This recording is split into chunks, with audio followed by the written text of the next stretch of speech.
The night Noelle Carter's whole life collapsed didn't announce itself with thunder or warning. It arrived quiet, polite, and dressed in a black suit standing on her rain-soaked doorstep like death had learned to knock first. A debt she never owed. A brother who vanished. A man the entire city feared. And he came for her.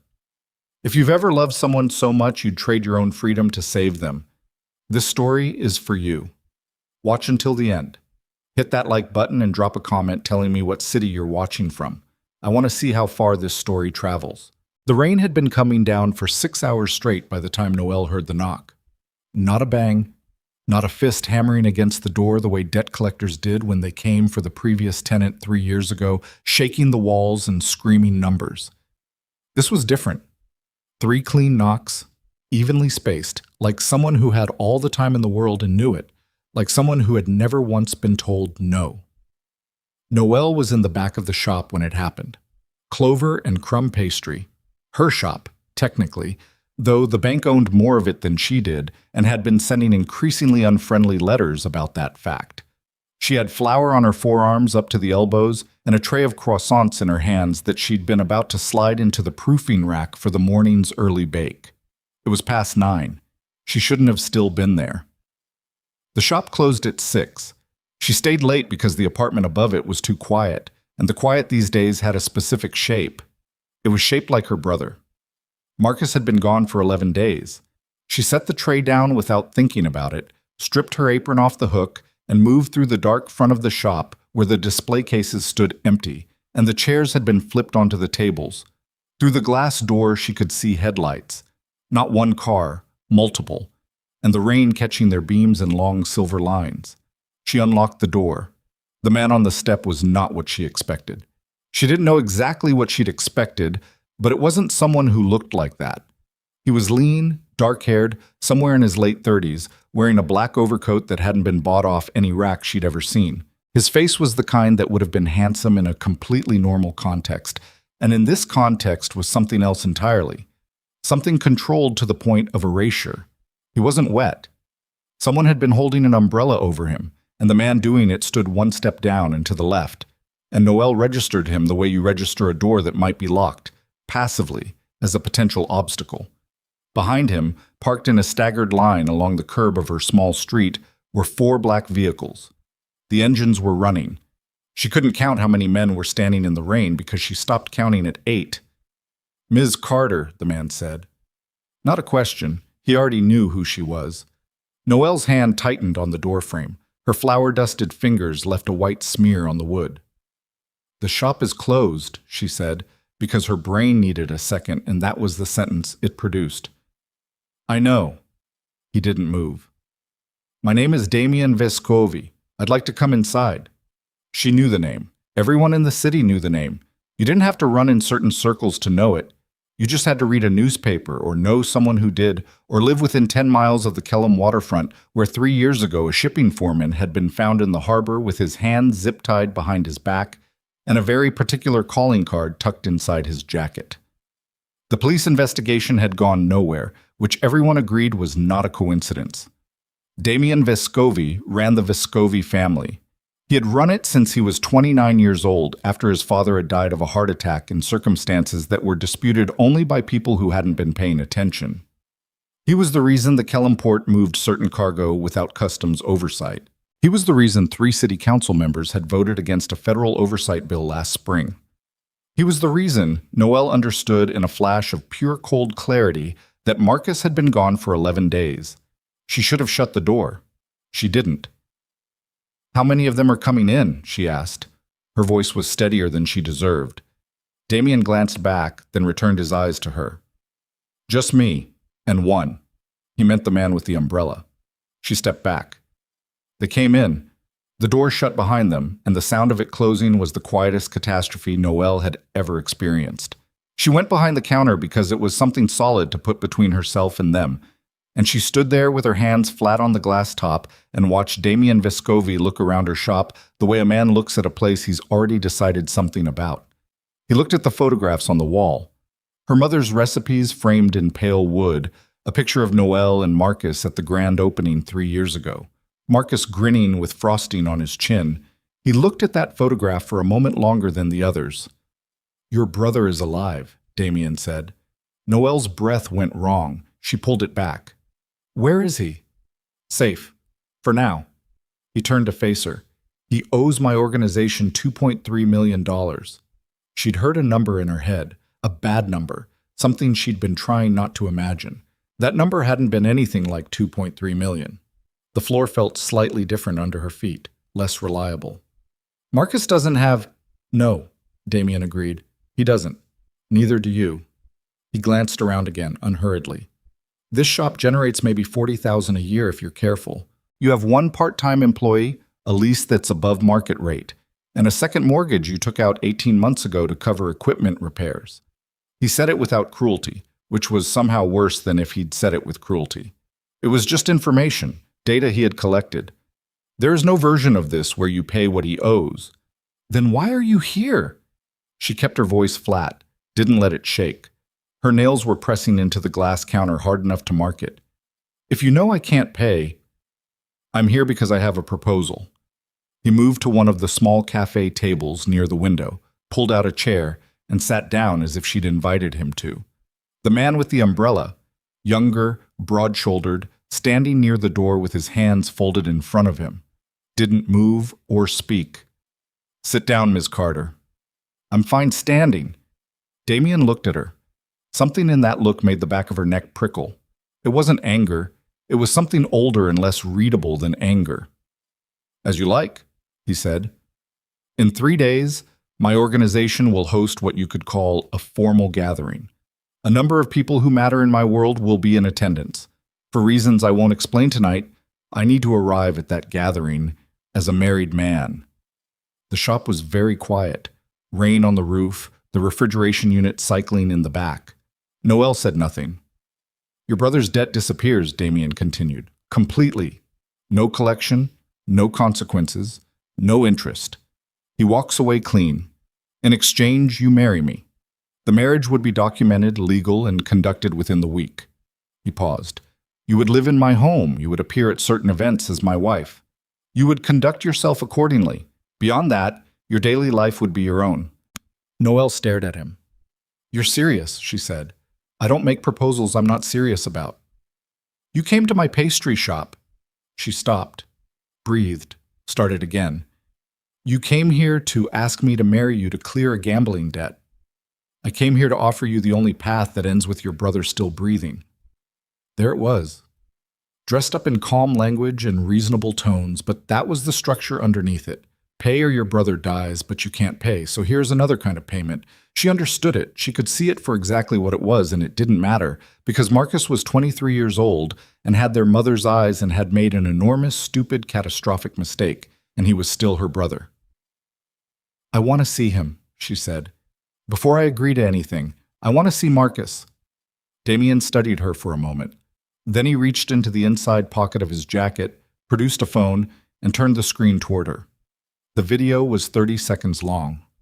Marcus, sitting in a plain chair in what looked like a storage room, holding a copy of that morning's newspaper. He had a split lip and a bruise climbing his jaw. He looked terrified, but he was alive, and when he looked at the camera, he said her name. "Noelle, I'm okay. I'm sorry. I'm so sorry." The video ended. Damien set the phone on the table. Noelle looked at the photograph on the wall again. Marcus at the grand opening, frosting on his chin. 20 years old in that picture. Just a kid who'd grown up too fast in too small an apartment after their mother got sick, who'd tried too hard to make money they didn't have, who'd fallen into something he didn't understand until it was already around his throat. She looked back at Damien Vescovi. "I need tonight," she said. "One night." He stood up. "Tomorrow morning, 7 o'clock.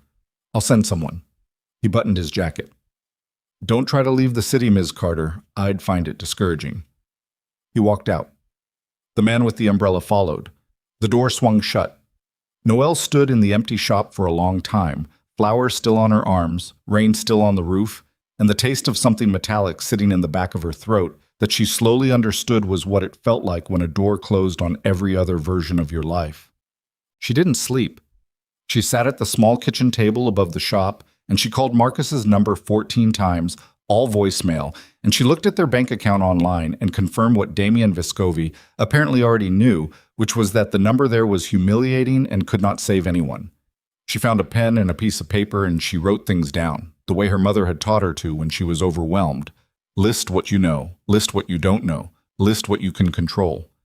The list of things she could control was very short. It had one item on it. Say yes. She didn't write down the other thoughts, the ones that came in quiet and cold after midnight when the rain finally stopped. Questions like, why her? Of all the ways a man like Damien Vescovi could arrange a marriage, women in his world, women with connections, women who understood what they were walking into, why had he come to a pastry shop on Albright Street and knocked on the door of a woman who smelled like butter and barely made rent? She didn't have an answer. She filed that question in the part of her mind where she kept things that mattered and would have to wait. At 5 in the morning, she showered. At 6, she put on the only good dress she owned, a dark green thing she'd bought for her cousin's wedding 2 years ago, because it seemed wrong to wear an apron to negotiate the terms of your own life. She went downstairs and started the espresso machine, because there was no version of this morning that she could face without coffee. The car arrived at 7 on the dot. Damien's home wasn't what she'd imagined, though she realized afterward that she hadn't had enough reference points to imagine it correctly. It wasn't a mansion in the way the word conjured something gaudy and oversized. It was a compound, really. A property 12 miles outside the city proper, set back from the road behind a gate that slid open as the car approached, surrounded by trees that had been old before anyone currently alive had been born. The house itself was pale stone, 4 stories, with a gravel drive that curved in front of a set of wide front steps. She counted 7 men visible from the car. There would be more she couldn't see. A woman met her at the door, 50s, silver-haired, with the kind of posture that suggested she had been running this house for a long time and regarded Noelle's arrival as simply the newest variable in a long series of variables. Her name was Mrs. Greco. She showed Noelle to a room on the 2nd floor that was larger than the entire apartment above the shop, with windows overlooking a garden that was dormant for winter, brown and precise. "Mr. Vescovi will see you at 9, Mrs. Greco said. "Breakfast is available downstairs." "Where's my brother?" A pause. Just a half second, but Noelle caught it. That would be a question for Mr. Vescovi. Left alone, Noelle stood in the center of the large room and let herself feel, for exactly 60 seconds, how frightened she was. She felt it all the way down. The trembling in her stomach, the tightness across her shoulder blades, the way her hands wanted to find something to hold. She let herself feel it because her mother had taught her that too. Feel it, acknowledge it, then set it aside. You can be afraid and still move. She moved. Damien was in a room off the main hallway that functioned as an office, though it didn't look like any office she'd been in. 3 walls of books, 2 desks, a board on one wall covered in papers and photographs she couldn't read from the doorway. He was standing when she came in, looking at something in a folder, and he didn't look up immediately. The man from last night, Umbrella Man, was standing in the corner. She'd since learned from the drive that his name was Enzo, that he was Damien's closest aide, and that he never seemed to be anywhere other than within 10 feet of his employer. "Sit down," Damien said, still looking at the folder. "You keep telling me that," Noelle said. "Do you actually care if I sit, or is it just something you say?" He looked up then. Something moved across his face, brief, unreadable. And then it was gone. He closed the folder. "Sit if you want," he said. "Don't if you don't." She sat. He moved to the chair behind the desk and sat across from her, and in the daylight she could see him more clearly. The dark circles under his eyes that no amount of composure could fully erase, the slight tension in his jaw that suggested he'd been grinding his teeth. He looked like a man who hadn't slept more than 5 hours in weeks. "Your answer," he said. "Yes," she said. "With conditions." Something shifted in his expression. She thought it might be surprise, but if it was, he buried it fast. "Conditions. I want to see Marcus before the wedding, in person, unharmed or I'll know about it." She held his gaze. "I want the debt cancellation in writing, something real, not something you typed up in 20 minutes. I want a lawyer to look at it, not your lawyer, mine. I want to continue running my shop. I'm not disappearing into this house and pretending I never had a life. She stopped. And I want to know why me? Silence. That's a long list for someone without leverage, Damien said. I'm aware. She didn't look away. But you need this marriage badly enough that you came to my door instead of sending someone. That means you don't have a lot of options, or the options you have aren't working. So, why me? Damien looked at her for a long moment. She could feel Enzo's attention from the corner of the room, that particular quality of watchfulness that wasn't hostile so much as absolute. The gathering in 3 days is a succession of meetings, Damien said finally. I've spent 4 years building alliances with other families. There's a faction within my own organization that believes I'm vulnerable because I have no personal ties, no wife, no family of my own, no anchor. He paused. There have been attempts to arrange a marriage for me, political ones, within the families. I've refused them because those marriages come with obligations I'm not willing to take on. A wife from outside. He stopped, seemed to weigh something. Someone with no existing ties to any family. Someone who couldn't be used as a political instrument before she walked through the door. Someone they can't track, Noelle said slowly. Someone who doesn't already belong to any of them. He didn't confirm it. He didn't have to. You pulled my brother's debt out of your organization's books, she said, like you were buying something. She thought about it. How long ago did you know about Marcus? A pause that was itself an answer. You knew before he lost the money, she said. Not a question. The operation that took his money, Damien said, and his voice was careful now, each word placed deliberately, was not one of mine. She felt the room shift slightly. What does that mean? It means your brother walked into a game that was using my organization's name without my authorization. He held her gaze. Someone has been running operations under the Vescovi flag and collecting debts in my name. I became aware of this 3 weeks ago. Your brother was one of several people drawn into those operations. Noelle sat with that for a moment. So Marcus doesn't actually owe you anything. Legally, within my world, the debt was registered under my syndicate's accounts before I knew its origins. So it exists. His jaw tightened fractionally. I'm in the process of finding out who created it. She thought about the question she'd filed away in the early morning hours. Why her? And now here was the edge of an answer that wasn't fully an answer yet, because there was still something he wasn't saying, some layer underneath the layer he'd just shown her.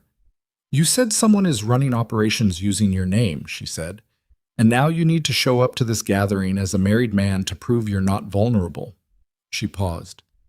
These two things are connected. Damien said nothing. Someone is trying to make you look weak, she said, and the marriage is meant to be proof that you're not. He still didn't answer, but he didn't look away either. And in the particular quality of that not looking away, she read something like, yes, and there's more, and you're asking the right questions, and that itself is a problem I haven't fully accounted for. I'll agree to your conditions, he said, except the lawyer. You can have a lawyer, but it will be someone I verify. No outside contacts until after the gathering. His voice was flat. For your safety, not mine. My safety, she repeated. You don't know who you're married to yet, he said. When you do, you'll understand why that's not a figure of speech. The wedding happened 2 days later in a civil office downtown, a 10-minute proceeding with Enzo and Mrs. Greco as witnesses, a registrar who kept his eyes on his paperwork, and no ceremony beyond the signatures required by the state. Noelle wore the green dress again because she hadn't brought anything else and wasn't going to ask for anything. Damien wore a dark suit. He didn't look at her during the signing, except once, when the registrar asked them each to confirm their willingness. And at that moment he turned to look at her fully, and something in his face asked a question she didn't have language for yet. She said yes. He said yes. They signed the papers. Walking out of the building into cold gray morning light, her new last name strange and heavy as something she'd picked up from the road, Noelle Carter Vescovi felt the door close behind her a second time. This one made no sound at all. She had seen Marcus the night before the wedding, 30 minutes in a room at the compound, with one of Damien's men standing outside the door, close enough that they kept their voices low. Marcus looked worse than in the video and also better. Worse because the bruise had darkened and his hand shook slightly when he reached across the small table to hold hers. Better because his eyes were clear and he was present and sitting right in front of her and breathing. "Noelle," he said, "tell me you didn't—" "I did." "You can't." "Marcus." She gripped his hands until he stopped. "Listen to me. I need you to tell me exactly what happened. Not the version where you protect me from details. The real version." He told her. He'd been introduced to the game 6 weeks ago by a man he knew from a gym he used to go to. Someone who said he knew people and could get Marcus into a high-stakes poker circle that operated under Vescovi protection, meaning it was safe, meaning the house was fair, meaning the odds were real. The first 2 nights, Marcus had won. Not huge money, but real money, more than he'd ever seen from a hand of cards, and the man from the gym had been right there smiling and telling him he had an instinct for it. The 3rd night, Marcus had lost everything he'd brought and more. By the 4th night, with a number that made Noelle's hands go cold hanging over him, he'd understood what kind of game he was really in. "The man from the gym," Noelle said carefully. "You know his name?" "Rook," Marcus said. "That's all he ever gave me. Rook." He swallowed. "Noelle, I've been thinking about this. The game didn't feel right even on that 3rd night. The cards felt wrong. Like—" He stopped. "I think it was rigged. I think it was rigged from the beginning." She thought about what Damien had told her, an operation using the Vescovi name without authorization. Someone setting up fake games, collecting fake debts, registering them under an organization that didn't know they existed. "Marcus," she said slowly, "I don't think you owe this money at all." He stared at her. "But right now it doesn't matter," she said, "because we can't prove it yet. So I need you to do exactly what Vescovi's people tell you. I need you to stay safe, and I need you to trust me." "You're marrying him," Marcus said. His voice was hollow. "You're marrying a man like that." "I'm making a deal," she said. "I've made deals before. I made a deal with the bank to keep the shop. I made a deal with the suppliers to extend credit. I'm making this deal." She squeezed his hands again. "I need you to trust me." He looked at her for a long time. He had their mother's eyes, and she'd spent 20 years watching those eyes move through the full range of human emotion, and what she saw in them now was grief and guilt and fear, but also, underneath all of it, faith. The stubborn, irrational, little brother kind of faith. "Okay," he said. "Okay." She moved her things to the compound the morning after the wedding. 2 bags. She'd closed the shop, left a handwritten note on the door, temporary closure, back soon, and stood outside it for a long moment, looking at the name painted on the glass. Her mother's recipe for shortbread was still taped to the inside of the display case. She hadn't taken it down. Back soon. She had to believe that. Her room at the compound was the same large room from before, though Mrs. Greco had put fresh flowers on the desk, which Noelle found inexplicably touching and did not comment on. She unpacked her 2 bags, hung the green dress in a closet that could have held 30 dresses, and stood at the window looking at the dormant garden. She had been in the house approximately 3 hours when she heard the gunshot. It was distant, somewhere on the property, beyond the tree line, she thought, and immediately followed by shouting in a language she didn't speak, and the sound of multiple people running in the hall outside her room. She went to the door and opened it. 2 men she didn't know were moving fast down the corridor, armed. One of them looked at her and said sharply, "Stay in your room," and kept moving. She stayed in her room. She stood at the window and watched, and in the darkness of the tree line at the far edge of the garden, she could see flashlight beams moving, cutting back and forth through the bare branches. Someone had come onto the property. After 40 minutes, Enzo knocked on her door. He told her there had been an incursion on the east perimeter, that the situation was contained, that there was no immediate threat to the house. He told her this in the same tone she imagined he used to relay grocery lists, and it told her nothing.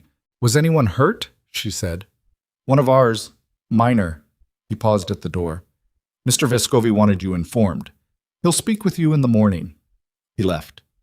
Noelle sat on the edge of the very large bed in the very large room and thought about the word incursion, and thought about what Damien had said about her not yet understanding who she was married to, and thought about the gathering happening in 2 days that apparently required a married man to walk through the door. Someone was trying to make Damien Vescovi look weak, and someone had come through the perimeter tonight, and Marcus had been gambling in a game rigged by a man named Rook, who had never given any other name. She reached into her pocket for her phone and found it missing. She checked her bag. Not there. She went through both bags, the jacket she'd been wearing, the coat on the hook by the door. Gone. She thought back carefully. She'd had it in the car. She'd set it on the seat beside her. She had not consciously picked it up when they arrived. She went to the door and looked down the corridor. Empty now, quiet. A guard somewhere around the corner whose footsteps she could just make out. She thought about Marcus saying the man from the gym said it was Vescovi protection, that it was safe. She thought about Damien saying someone is running operations under my name. She thought about the way Damien had answered, or not answered, when she'd suggested that the fake operations and the political marriage problem were connected. She went back to the window. The flashlights were gone. The tree line was dark. The pieces were arranging themselves in her mind without invitation, assembling into a shape she didn't fully want to see yet, because once she saw it, she couldn't unsee it. Someone inside Damien's organization had built an operation designed to create debt. Fake debt, or debt from rigged games, registered under the Vescovi name, registered and made real. A trail of I owe us pointed at a man who would have to answer for them at a gathering of people who were already looking for signs of weakness. And someone had sent her brother into that game. Not randomly. Not because Marcus Carter, part-time bar back and aspiring terrible poker player, was financially interesting, but because Marcus Carter had a sister with no family connections, no political obligations, no ties to any crime family in the city, a sister who could be handed to Damien Vescovi as a wife. Noelle stood at the dark window for a very long time. Someone hadn't just targeted Damien. Someone had engineered the whole situation, the debt, the disappearance, the marriage, and done it in a way that pointed Damien toward Noelle specifically. The question that kept surfacing, cold and insistent and refusing to be filed away. Was Damien the target, or was she? She found her phone in the morning. It was on the nightstand when she woke up, set there so precisely it might have been placed with a ruler. She had not put it there. She had not heard anyone enter the room. She lay in the gray early light staring at it for a full 30 seconds before she picked it up. And in those 30 seconds, she thought about what it meant that someone had come into the room while she slept and she hadn't known. The phone was unlocked. It opened directly to her contacts, and one new number had been added at the top of the list, labeled only E. Enzo. She understood.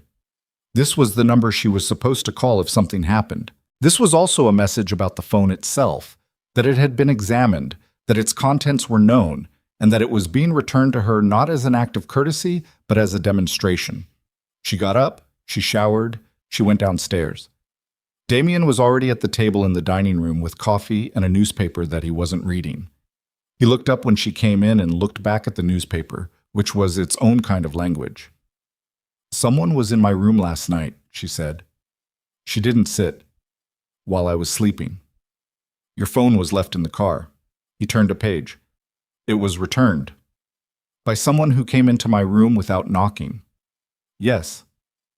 "That doesn't happen again," she said. He looked up from the newspaper. The same look from last night in the office, measuring, unreadable, that specific quality of attention that felt less like being seen and more like being assessed for structural integrity. "Agreed," he said. He said it simply, without qualification, and she hadn't expected that and didn't entirely trust it. "Sit down. Eat something." She sat. Mrs. Greco appeared from somewhere and set a plate in front of her without being asked. Eggs, toast, sliced tomatoes. And Noelle ate because there was nothing strategic about being hungry, and she had a feeling the day was going to require everything she had. "Tell me about the gathering tomorrow," she said. Damien folded the newspaper, set it aside. "What do you want to know?" "What it is. Who will be there? What you need from me specifically." He looked at her for a moment, then picked up his coffee. 6 families. The Vescovi organization is the largest. There's been a vacancy in what you might call a coordinating position, someone who brokers disputes between the families and maintains certain agreements, since the man who held it died 8 months ago. Tomorrow is the meeting where that position is filled. And you want it. I'm the only candidate with enough standing to hold it without immediately being challenged. He set the coffee down. The challenge to my standing is that I've operated entirely without personal ties for the past 4 years. In my world, that reads as either strength or a liability, depending on who's looking at it and what they want to believe. And someone wants them to believe it's a liability, Noelle said. A pause. Yes. So I'm proof, she said, that you're not isolated, that you're not... She searched for the right word. Exposed. You're a statement, he said. A marriage to someone outside the families is a statement that I don't need the political alliances those marriages would create, that I'm strong enough to choose freely. He looked at her steadily. You're also, as of this morning, receiving 2 personal security personnel at all times while on the property and 1 when you're inside the house. Noelle looked up from her plate. Because of last night. Because whoever came through the perimeter last night wasn't a random incursion. His jaw tightened. That fractional tightening she was starting to recognize as his tell, the one crack in the controlled surface. They had property maps. They knew the patrol schedule. The shape she'd been assembling in her mind the night before rearranged itself slightly. Someone inside gave them the patrol schedule. He didn't answer. He didn't have to. You have a leak, she said. I have several possibilities. He stood up, buttoned his jacket. Eat. We leave for a preliminary meeting in 2 hours. The preliminary meeting was in a private room above a restaurant downtown. Not a restaurant that looked like it belonged to anyone in particular. Just a good Italian place with white tablecloths and a maitre d' who recognized Damien without making a production of it. They went up a back staircase and into a room with 6 chairs, a long table, and a man already waiting who was introduced to Noelle as Carver Malone. Carver Malone was about 60. Silver-haired, with the weathered look of a man who had spent most of his life making decisions in rooms where the decisions had real consequences. He ran the Malone family out of the northeast quarter of the city, and he looked at Noelle the way she imagined a jeweler looked at a stone brought in for appraisal. Not unkindly, but with complete professional detachment. So this is her, he said. This is my wife, Damien said, and the word landed with a precision that wasn't warmth, but also wasn't performance. It was a statement of fact delivered to someone who needed to understand it was a statement of fact. Carver looked at her. You're the baker. Pastry, Noelle said. Different skill set. Something moved in Carver's face. Not quite a smile. Sit down, Mrs. Vescovi. She sat. Damien sat beside her. Enzo stood behind them both, and another man, one she hadn't seen before, heavy-set, quiet, stood at the door.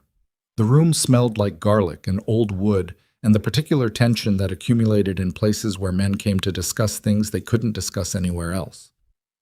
The Ferrara family is making noise, Carver said, without preamble. He was looking at Damien. Santos Ferrara has been telling anyone who'll listen that the coordinator position should go to a consensus candidate, someone neutral. Santos Ferrara doesn't have the standing to put forward a consensus candidate, Damien said. He doesn't need standing if he has votes. Carver leaned back in his chair.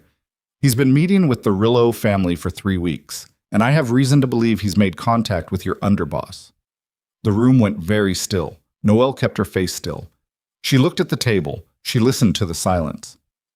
Trent, Damien said. His voice was exactly the same. Not louder, not harder, not anything.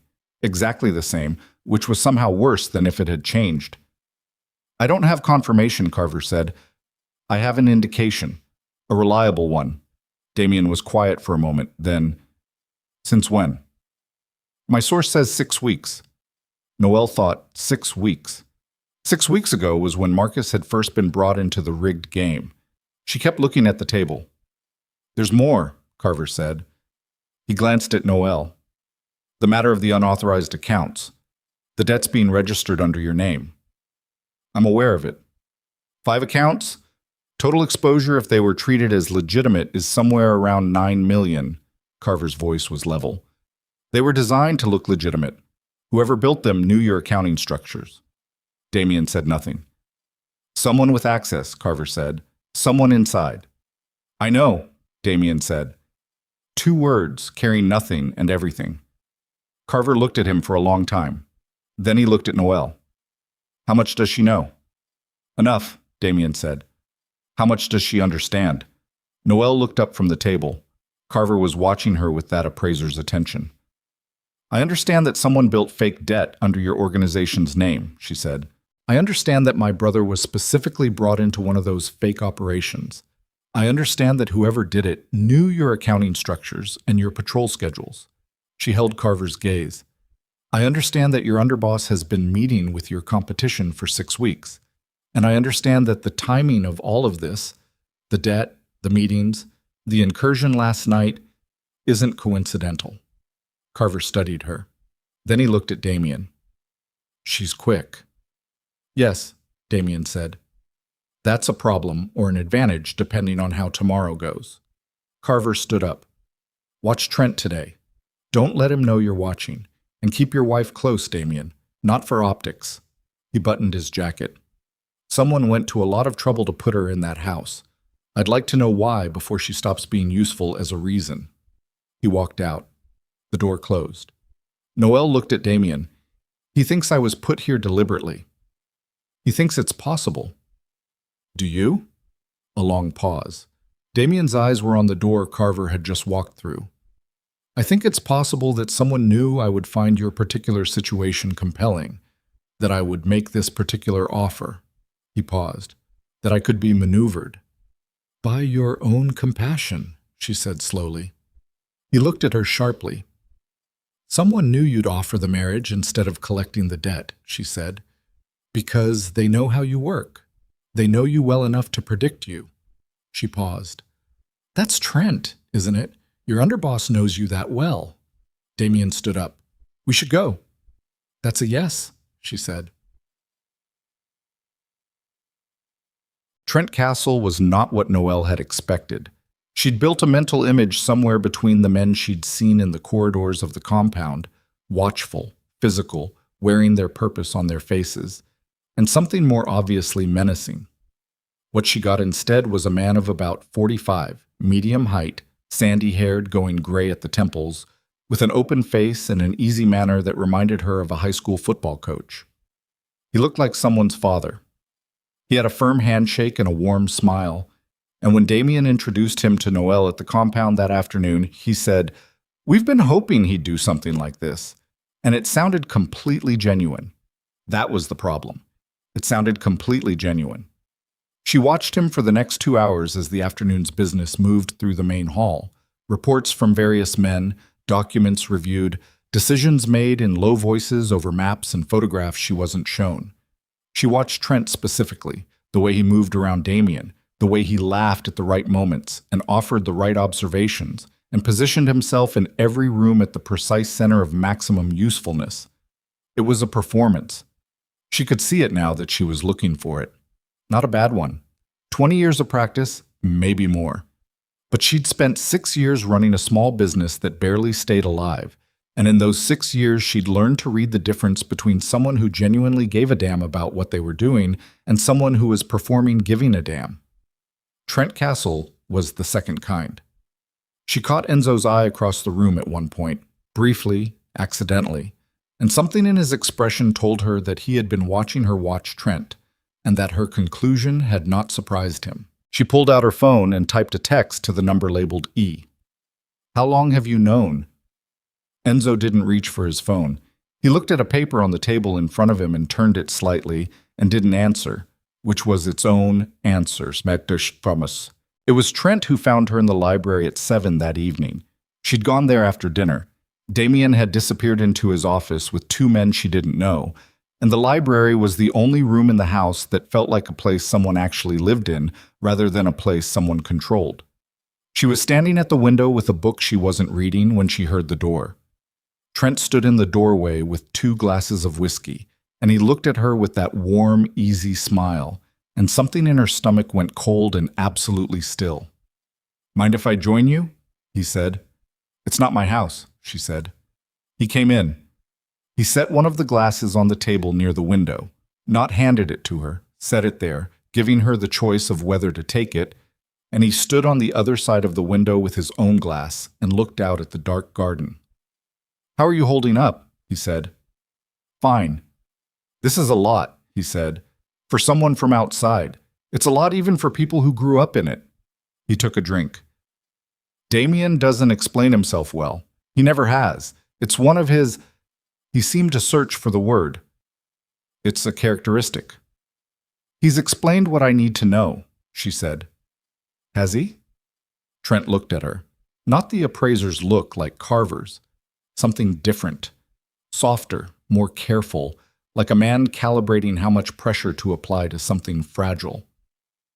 "He told you about the gathering tomorrow, the coordinator position, all of that?" "Yes."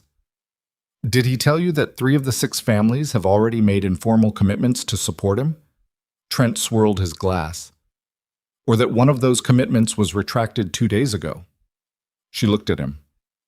"The Rillo family pulled their support," Trent said, quietly. "Damien knows, but I don't think he's fully understood what it means yet." He paused. "It means tomorrow is not going to go the way he thinks." "And you're telling me this because?" "Because you're in the room now." He held her gaze. "And the people who are in the room when things go wrong are the ones who get hurt." She looked at him steadily. Her heart was doing something in her chest that felt like controlled falling. A managed drop, not a panic, because she would not allow it to be a panic. "That sounds like a warning," she said. "It's information," he said. "What you do with information is up to you." He set his glass down on the table beside the untouched whiskey he'd brought her and walked back toward the door. At the threshold, he stopped. "Mrs. Vescovi," he said, "whatever Damien told you about being safe here, just understand that safe is a relative term, and the variables change fast in this world." He smiled again. Same warm smile. "Get some rest. Tomorrow's going to be a long day." He left. Noelle stood at the window for a long moment. Then she picked up the glass of whiskey he'd brought and stood there holding it without drinking it, looking at the dark garden, thinking about the way he'd said, "What you do with information is up to you." She set the glass back down and walked directly to Damien's office. She knocked. He said, "Come in." She came in and closed the door behind her. He was alone. Whatever meeting had kept him was finished.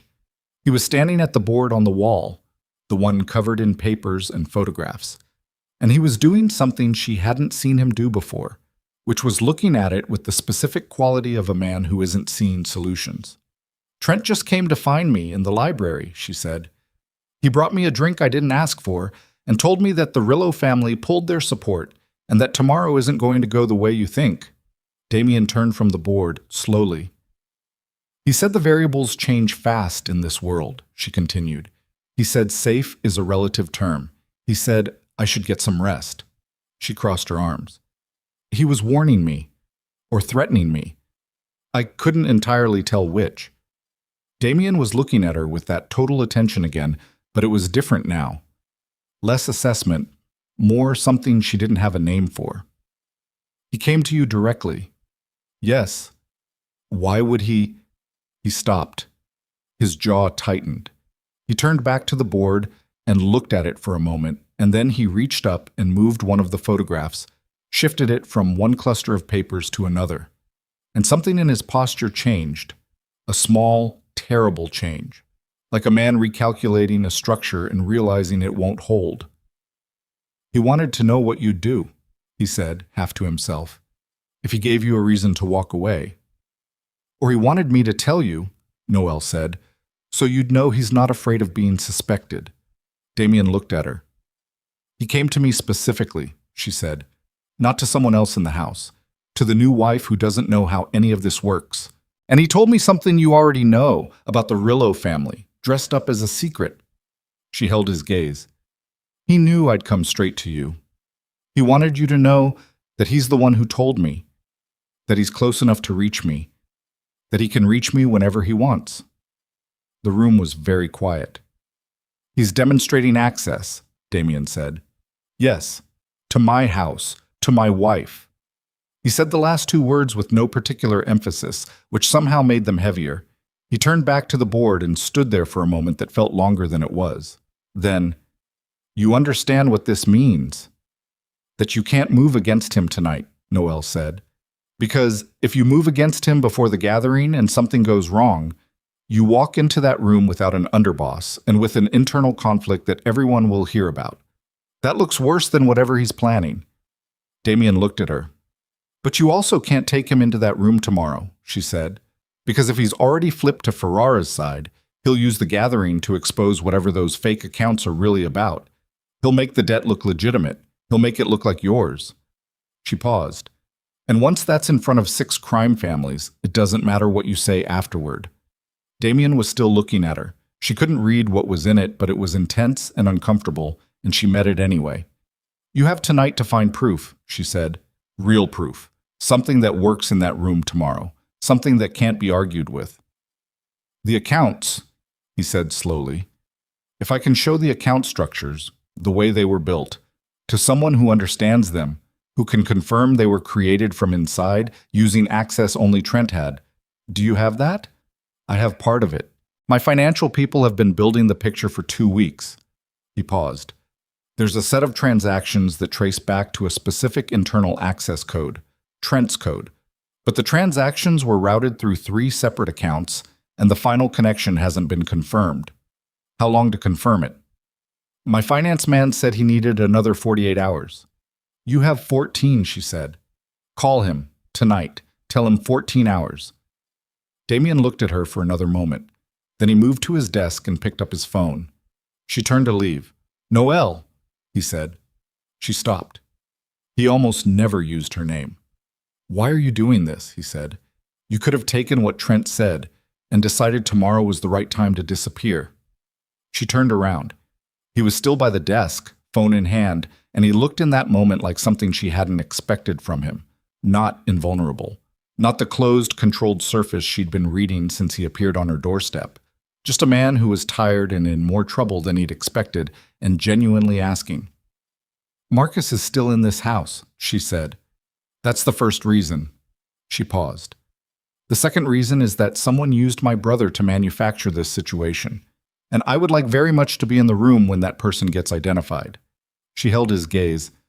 "And the third reason is that I told you I'd conduct myself accordingly, so I'm conducting myself accordingly." She left before he could respond. Set. She didn't sleep. She lay in the dark and listened to the compound's sounds. Footsteps in the hall, a car arriving and leaving at 2 a.m, a door closing somewhere below her that had the quality of urgency. At 3:15, she heard raised voices. Brief, contained, cut off quickly. Enzo's voice in the hall, then another voice she didn't recognize. At 4, she got up and stood at the window.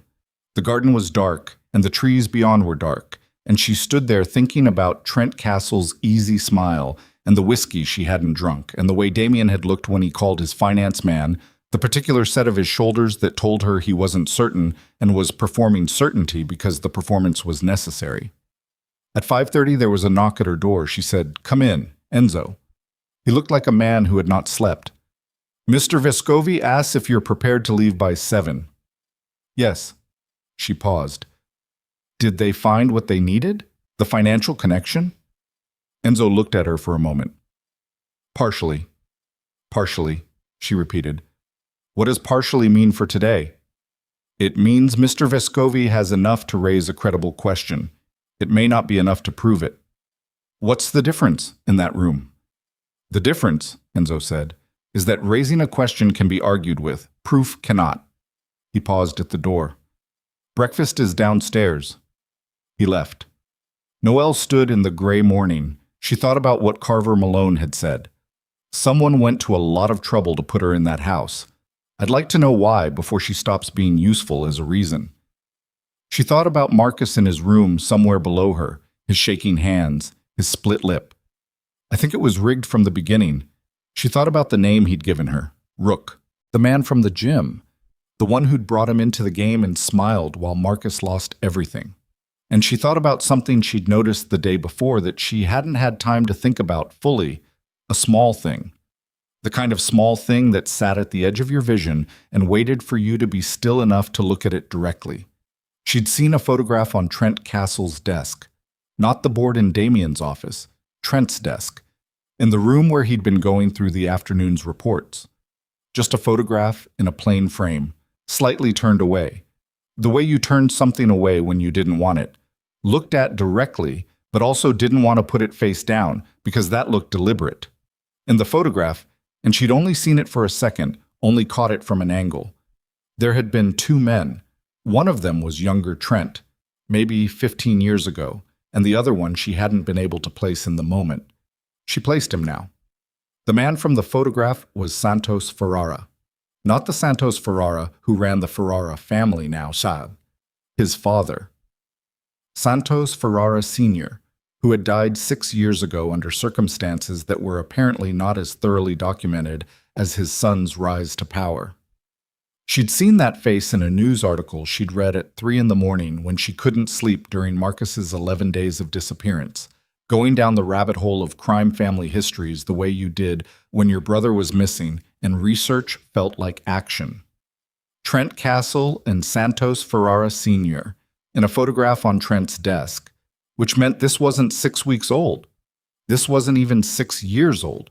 Whatever this was had roots she hadn't begun to see yet, and she was walking into a room full of crime bosses in 90 minutes with a husband who had partial proof of a partial picture of something much larger than either of them had understood when he knocked on her door 4 days ago in the rain. She picked up her phone and opened a text to E and wrote, "Trent has a photo on his desk. 2 men. Trent plus an older man. Find out who the second man is before we leave. I think it's Ferrara Sr. I think this goes back further than 6 weeks." She sent it. She put the phone in her pocket. She picked up the dark green dress, the only good dress she owned, and she got dressed for the gathering. She was buttoning the last button when her phone buzzed. She looked at the screen. The text was from E, and it said, "The photo isn't there. The desk was cleared this morning." She stood very still. Then a second text came through. "How did you know about the photo?" She was still staring at that when a sound reached her from the floor below. Not raised voices, not running feet, but something quieter and more deliberate that she felt before she fully heard it. A kind of stillness that had been disturbed. A change in the air pressure of the house, the way things went quiet right before they stopped being quiet for good. Her door opened without a knock. It was Enzo, and his face told her everything before he said a word. "We have a problem," he said. "Marcus?" she said immediately. "No, Marcus is fine." He stepped inside and closed the door behind him. "Trent is gone." She felt the floor shift slightly under her. Gone. His room is empty, cars missing from the garage. 2 of the men on the east gate are not at their posts. Enzo's voice was completely flat, the way voices went flat when the person speaking them was working very hard to stay functional. He left sometime between 3 and 5 this morning. She thought about the raised voices she'd heard at 3:15, the car arriving and leaving. "He knew," she said. "He knew you were closing in on the financial connection. Someone told him. Or he calculated it." Enzo looked at her steadily. "Which means he's already moving toward Ferrara, which means everything he was going to do at the gathering today. He does it from outside the room instead of inside." "Which is worse," Noelle said. "Significantly." Enzo paused. "Mr. Vescovi needs to know about the photograph. Everything you saw, every detail, right now." She was already moving toward the door. Damien was in the hallway, jacket on, phone in hand, and the look on his face was the one she'd glimpsed the night before, stripped of every last layer of concealment. Not panic, but something colder and more honest than composure. He looked at her, and she looked at him, and she understood that they had just crossed from the version of this situation that was manageable into the version that wasn't. "The photograph," she said. "Trent and Santos Ferrara Sr. How long have they known each other?" Damien went very still. "They grew up together," he said. His voice was quiet. "In the same neighborhood, before either family had anything." He paused. "Ferrara Sr. was Trent's mentor. I knew they had a history. I didn't know it went that deep." "Trent didn't flip 6 weeks ago," Noelle said. "He was never on your side." The hallway was silent. Somewhere downstairs a door opened and closed. 20 years, Damien said almost to himself. 20 years he was inside. "And now he's outside," Noelle said. And we walk into that room in 2 hours and he's already there waiting. She held Damien's gaze. The question is what he's bringing with him. Damien looked at her. And for the first time since he had knocked on her door in the rain, what she saw in his face wasn't control or calculation or the careful management of information. It was the look of a man who understood that the war he thought he'd been fighting had never been the real one. The car ride to the gathering took 40 minutes and nobody spoke for most of it. Damien sat beside her in the back seat with his phone in his hand and his eyes on the window, and Noelle sat beside him and watched the city move past in the gray morning light and thought about 20 years of Trent Castle inside Damien's organization. Close enough to know the patrol schedules and the accounting structures and the access codes and the precise shape of Damien's psychology. Close enough to know that Damien would offer marriage instead of collection, that he would find a woman with no family connections, that he could be maneuvered by his own particular brand of controlled compassion. 20 years was not a betrayal. 20 years was an architecture. Enzo was in the front passenger seat. The driver was a man named Sal, who had been driving Damien for 11 years, and who, Noelle had noted, was one of 3 people in the compound whose background Enzo had mentioned without being asked, which she took to mean these were the 3 people whose loyalty was not in question. She found herself cataloging things like that now. Who stood where? Who spoke when? Whose eyes moved and whose stayed still? Her mother would have found this funny, maybe. You spent 6 years learning to read a room full of customers and suppliers and bank officers who wanted things from you, and it turned out the skill transferred. The financial documentation, she said, breaking the silence. What do you have exactly? Damien looked at her. 3 transaction chains that trace back to Trent's internal access code. The 4th chain, the one that would complete the picture, is missing a single confirmed link. Missing or destroyed. A pause. Unknown. Trent cleared his desk this morning, she said. Whatever he didn't want found, he took with him, or he destroyed it last night. Which means he knows exactly what you have and what you're missing. She paused. He left because he didn't need to be inside anymore. He has everything he needs. He's going to walk into that gathering, or send someone into it, and use what he has before you can use what you have. He can't attend the gathering, Damien said. He's not a family head. He doesn't need to attend, she said. He needs Ferrara to attend, and Ferrara will have whatever Trent gave him. Damien looked out the window again. His jaw was doing that thing. What does Ferrara gain, she said. If this works, if you walk in there and the accounts are exposed as legitimate Vescovi debt and your credibility collapses, what does Ferrara get? The coordinator position goes to a consensus candidate, Damien said. Someone neutral, theoretically. In practice, someone Ferrara controls.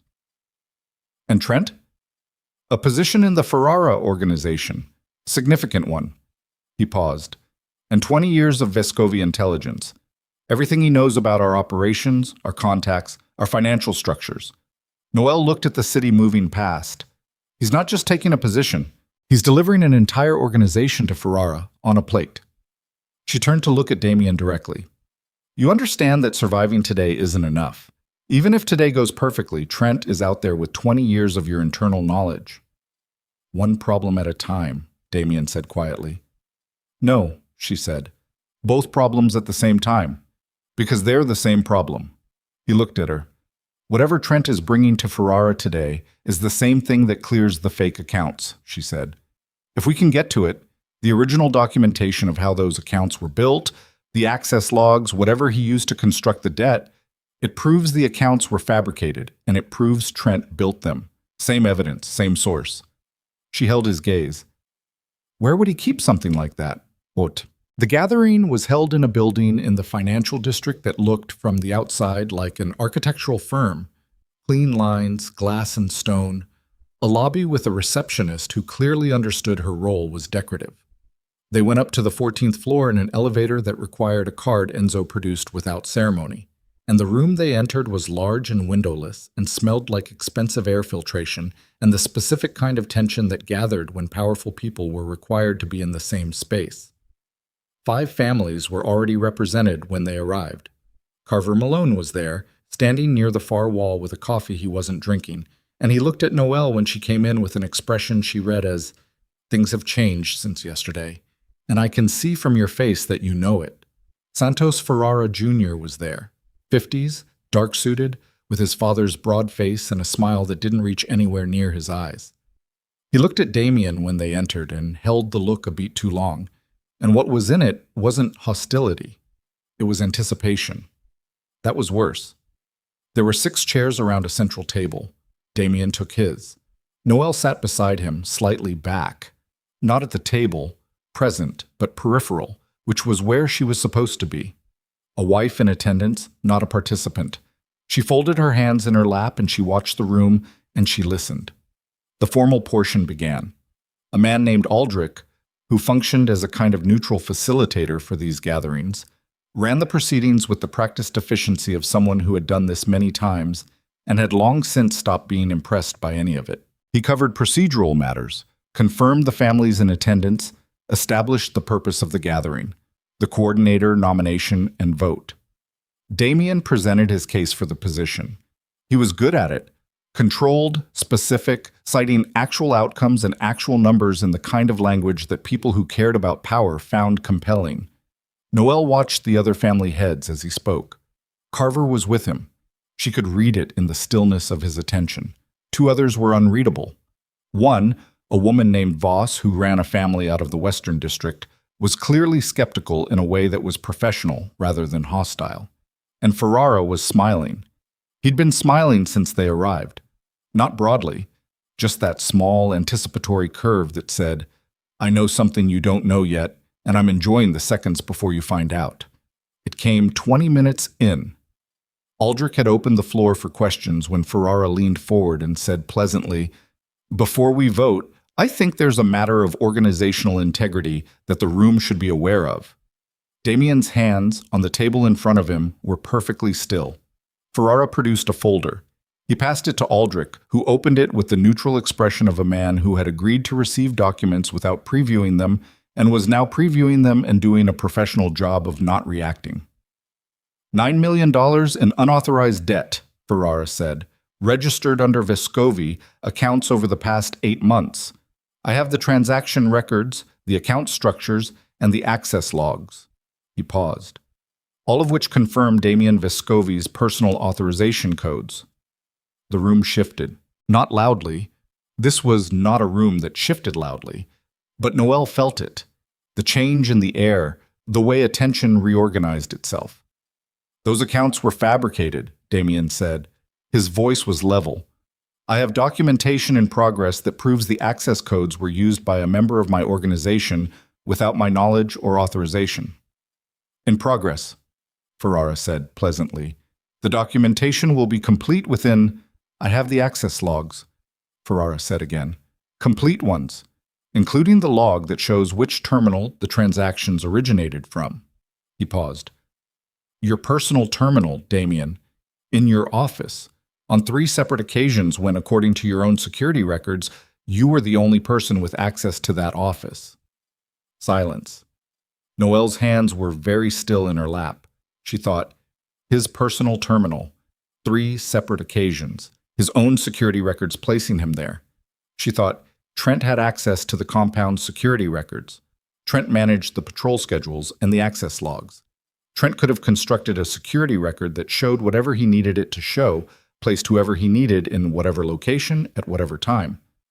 But his personal terminal, Damien's office, not an access code used remotely, a physical terminal. Someone had been in Damien's office on his specific computer to execute those transactions. And the security records Trent controlled, showed only Damien. But Trent had been in that office constantly. Of course he had. He was the underboss. He was in every room. She looked at Damien. He was looking at Ferrara. And for the first time in the days she had known him, what she saw on his face was not controlled. It was the face of a man absorbing a blow he hadn't fully seen coming, even though he'd known it was coming. I'd like to see the access logs, Carver said. His voice was quiet and careful. The complete ones. Ferrara gestured to the folder. Carver read. His expression didn't change, but she watched his hands, and his hands tightened slightly on the edge of the folder. This doesn't prove authorization, Carver said. It proves physical access, which... It proves terminal access, Ferrara said. from a machine that requires biometric confirmation to operate. He looked at Damien. Your thumbprint, specifically. And there it was. The room went quiet in a way that was different from the quiet before. This was the quiet of a conclusion being reached by 6 people simultaneously. Noelle looked at Damien's hands on the table, at his left thumb specifically, the one that would have pressed against a scanner, and she felt something cold move through her that wasn't fear. It was clarity. The terrible clarifying cold of understanding something that changed the entire shape of everything she'd thought she understood. Damien couldn't have been set up with remote access.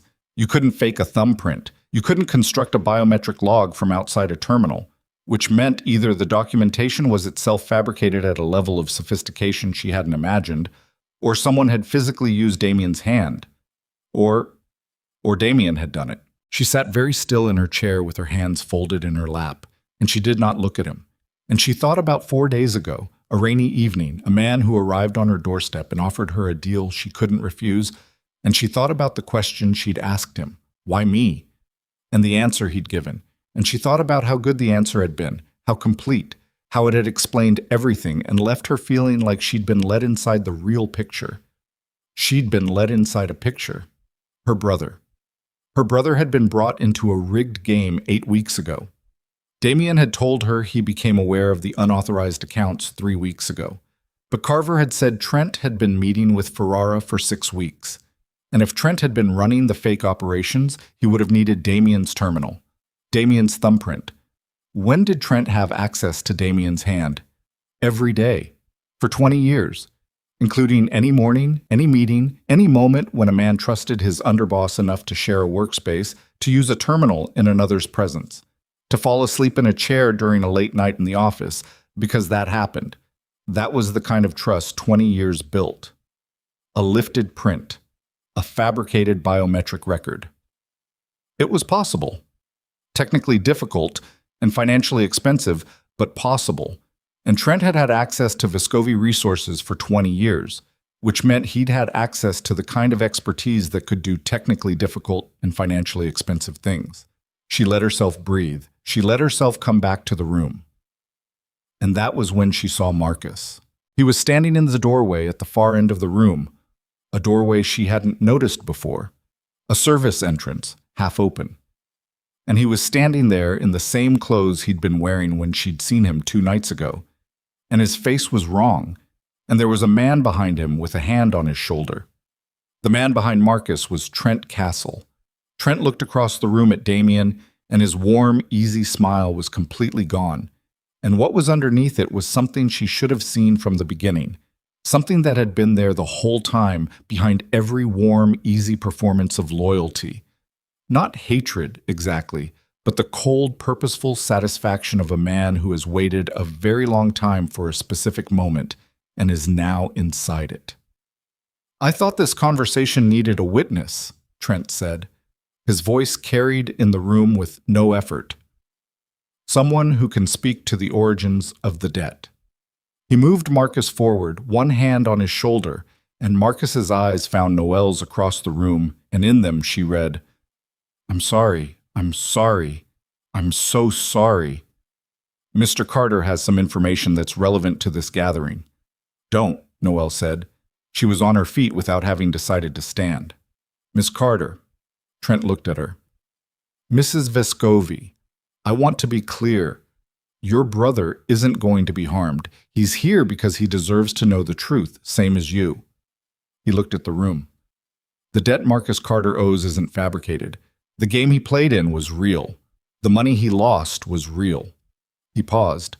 The operation that ran that game was authorized by Damien Vescovi 14 months ago as part of a revenue expansion into unlicensed gambling, an expansion that was kept off the official books specifically to avoid scrutiny. Damien said nothing. I was the one who shut it down, Trent said. 3 weeks ago, when it became clear the operation was generating the kind of exposure that could damage the family. I shut it down and I registered the outstanding debts because that's what you do with outstanding debts. He looked at Damien. I didn't fabricate anything. I documented what existed. The room was so quiet she could hear her own heartbeat. She turned to Damien. He was looking at Trent. His face was... She didn't have the word for it. Not guilty. Not caught. Something more complicated than either of those things. Something that looked like a man watching a version of the truth be used as a weapon and understanding that the best defense against a weaponized truth was more complicated than a simple denial. "Damien," she said, her voice came out lower than she expected. "Tell me the operation was fabricated." He looked at her. He didn't say anything. "Tell me," she said. "It's not that simple," he said. She felt the floor move. Not metaphorically, she felt it, a physical sensation in the soles of her feet, the world recalibrating. "The operation existed," he said. "It was shut down. The debts it generated were registered under my authorization codes because they were legitimate debts under an operation I authorized. Trent didn't fabricate the accounts. He documented them." His jaw tightened. "What he fabricated is the narrative around them. The accounts are real.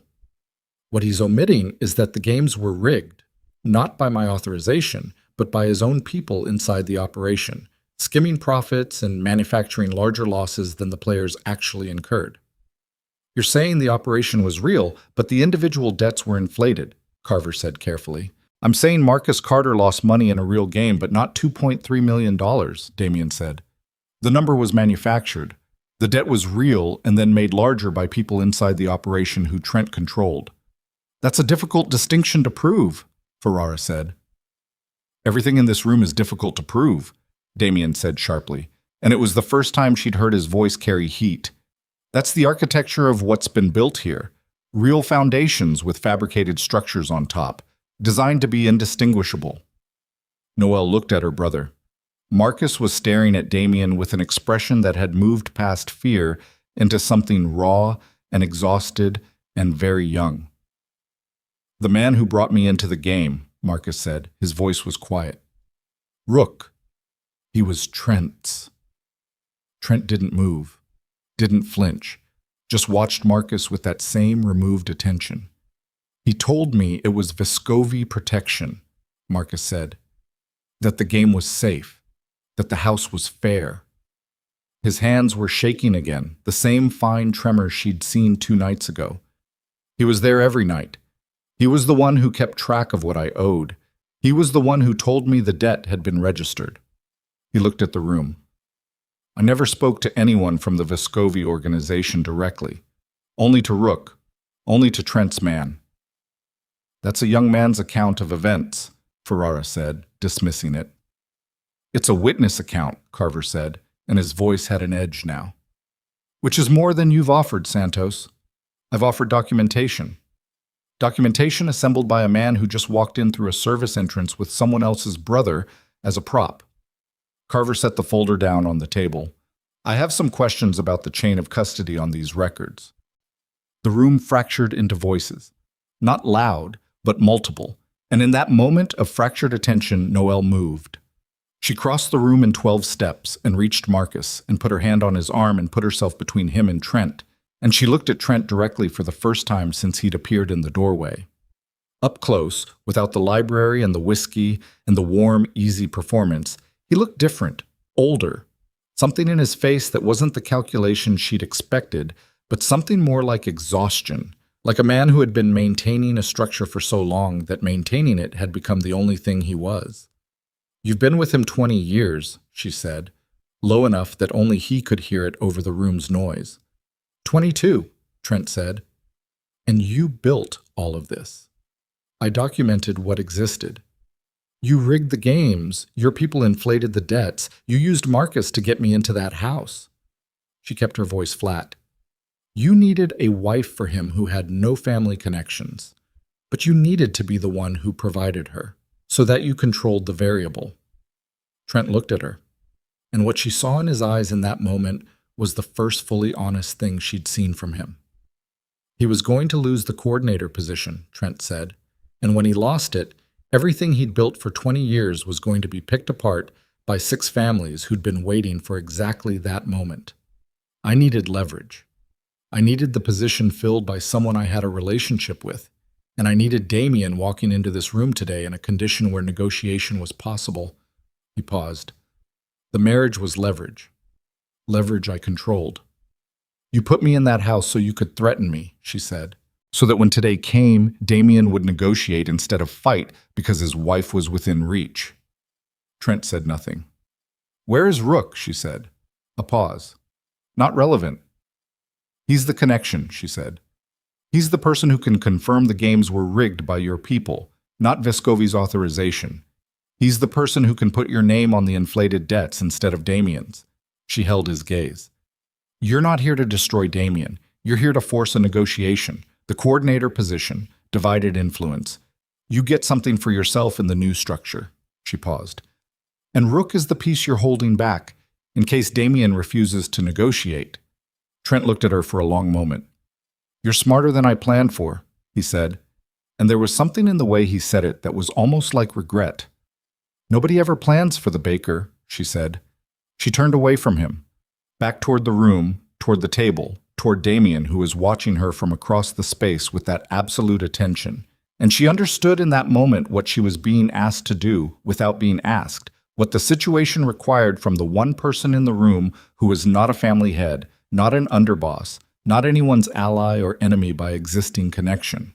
The one person who could speak in this room without every word being weighed against 20 years of accumulated grievance and political debt. She walked back to the table. She did not sit down. My name is Noelle Carter, she said, to the room, to Aldrich, to the 5 family heads watching her with varying degrees of surprise. I am not a member of any organization represented here. I have no history with any of you and no stake in the outcome of this vote except one. She looked at Ferrara. My brother was used as a mechanism to place me in a specific position. The man who used him is standing at the back of this room. And the evidence you've been presented today was assembled by that same man over 22 years specifically for this moment. She looked at Aldrich. Before this room votes on anything, I want Rook brought in. I want the person who managed the gambling operations at the ground level to testify to who authorized what. She paused. And I want to know if this room has the integrity to wait for that, or if the vote happens anyway because waiting is inconvenient. The silence that followed was long. Ferrara's smile was completely gone. Carver was looking at her with something she didn't have time to interpret, and Trent, at the back of the room, was very still, in the way that things went still right before they made their final move. And she felt it, the shift, the moment tipping from words into something else. And she turned toward Marcus and grabbed his arm and said quietly, urgently, move toward the door, right now, because she had put herself at the center of this room and said the thing that needed to be said, and now she had no idea what came next. Trent moved first, not toward her, toward the table. He reached inside his jacket and produced a drive, a small black thumb drive, and he set it on the table in front of Aldrich with the deliberate care of a man placing a final card. Rook's full testimony, he said, recorded 3 days ago, audio and video. He looked at the room. He confirms the games were run under Vescovi authorization. He confirms the debt figures were accurate. He confirms he reported directly to Damien. He paused. I was going to use this differently, but since we're doing this openly, play it, Ferrara said immediately. Don't, Carver said just as fast. Not until provenance is established. A recording produced by an interested party 3 days before a vote is not evidence. It's a prop. The room fractured again. Voices overlapping, chairs moving, Ferrara's man stepping forward, Carver's man stepping forward, and in the noise and movement Noelle pulled Marcus toward the side wall and felt rather than saw Enzo materializing from somewhere to her left, closing the distance between them. The door behind you, Enzo said quietly. 30 seconds. She didn't ask questions. She pushed Marcus toward it. They were almost there when Trent's voice cut through the room, not loud, just precise and aimed. Mrs. Vescovi? She stopped. She shouldn't have. She stopped anyway. Rook isn't the only recording, Trent said. I have 47 hours of audio from inside the compound, every conversation Damien had in his office for the past 6 weeks. He looked at her across the room. Including the conversation where he told you the operation was real. She stood very still. He told you it existed, Trent said. He admitted it to you directly, this morning, in the car.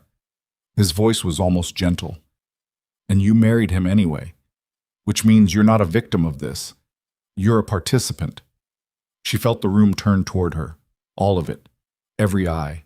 And she understood, finally, completely, with the specific clarity of someone who has just seen the actual bottom of a thing, that this was what Trent had always been building toward. Not Damien's destruction, not the coordinator position, not the negotiation. Her, a wife on record, in a conversation, confirming her husband's unauthorized operation. A wife who could be pressured, charged, used. The leverage wasn't Marcus. It had never been Marcus. She looked at Damien across the room. He was already on his feet, and his face had gone past controlled and past honest and into something she had no category for yet. Something that looked, underneath everything, like fury on her behalf. He looked at Trent. "You put her in my house," Damien said very quietly, "so you could put her in a cell." Trent said nothing. "That's the last mistake you make in this room," Damien said. The room held for exactly 3 seconds after Damien spoke.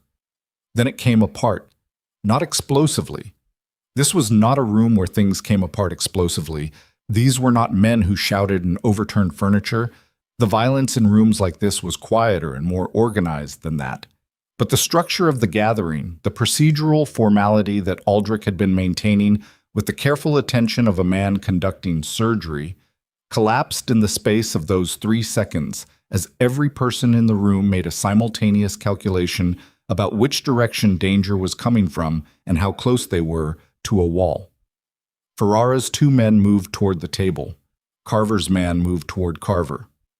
Enzo was already beside Damien, and the shift in his posture, weight forward, hands loose at his sides, communicated something that didn't need language.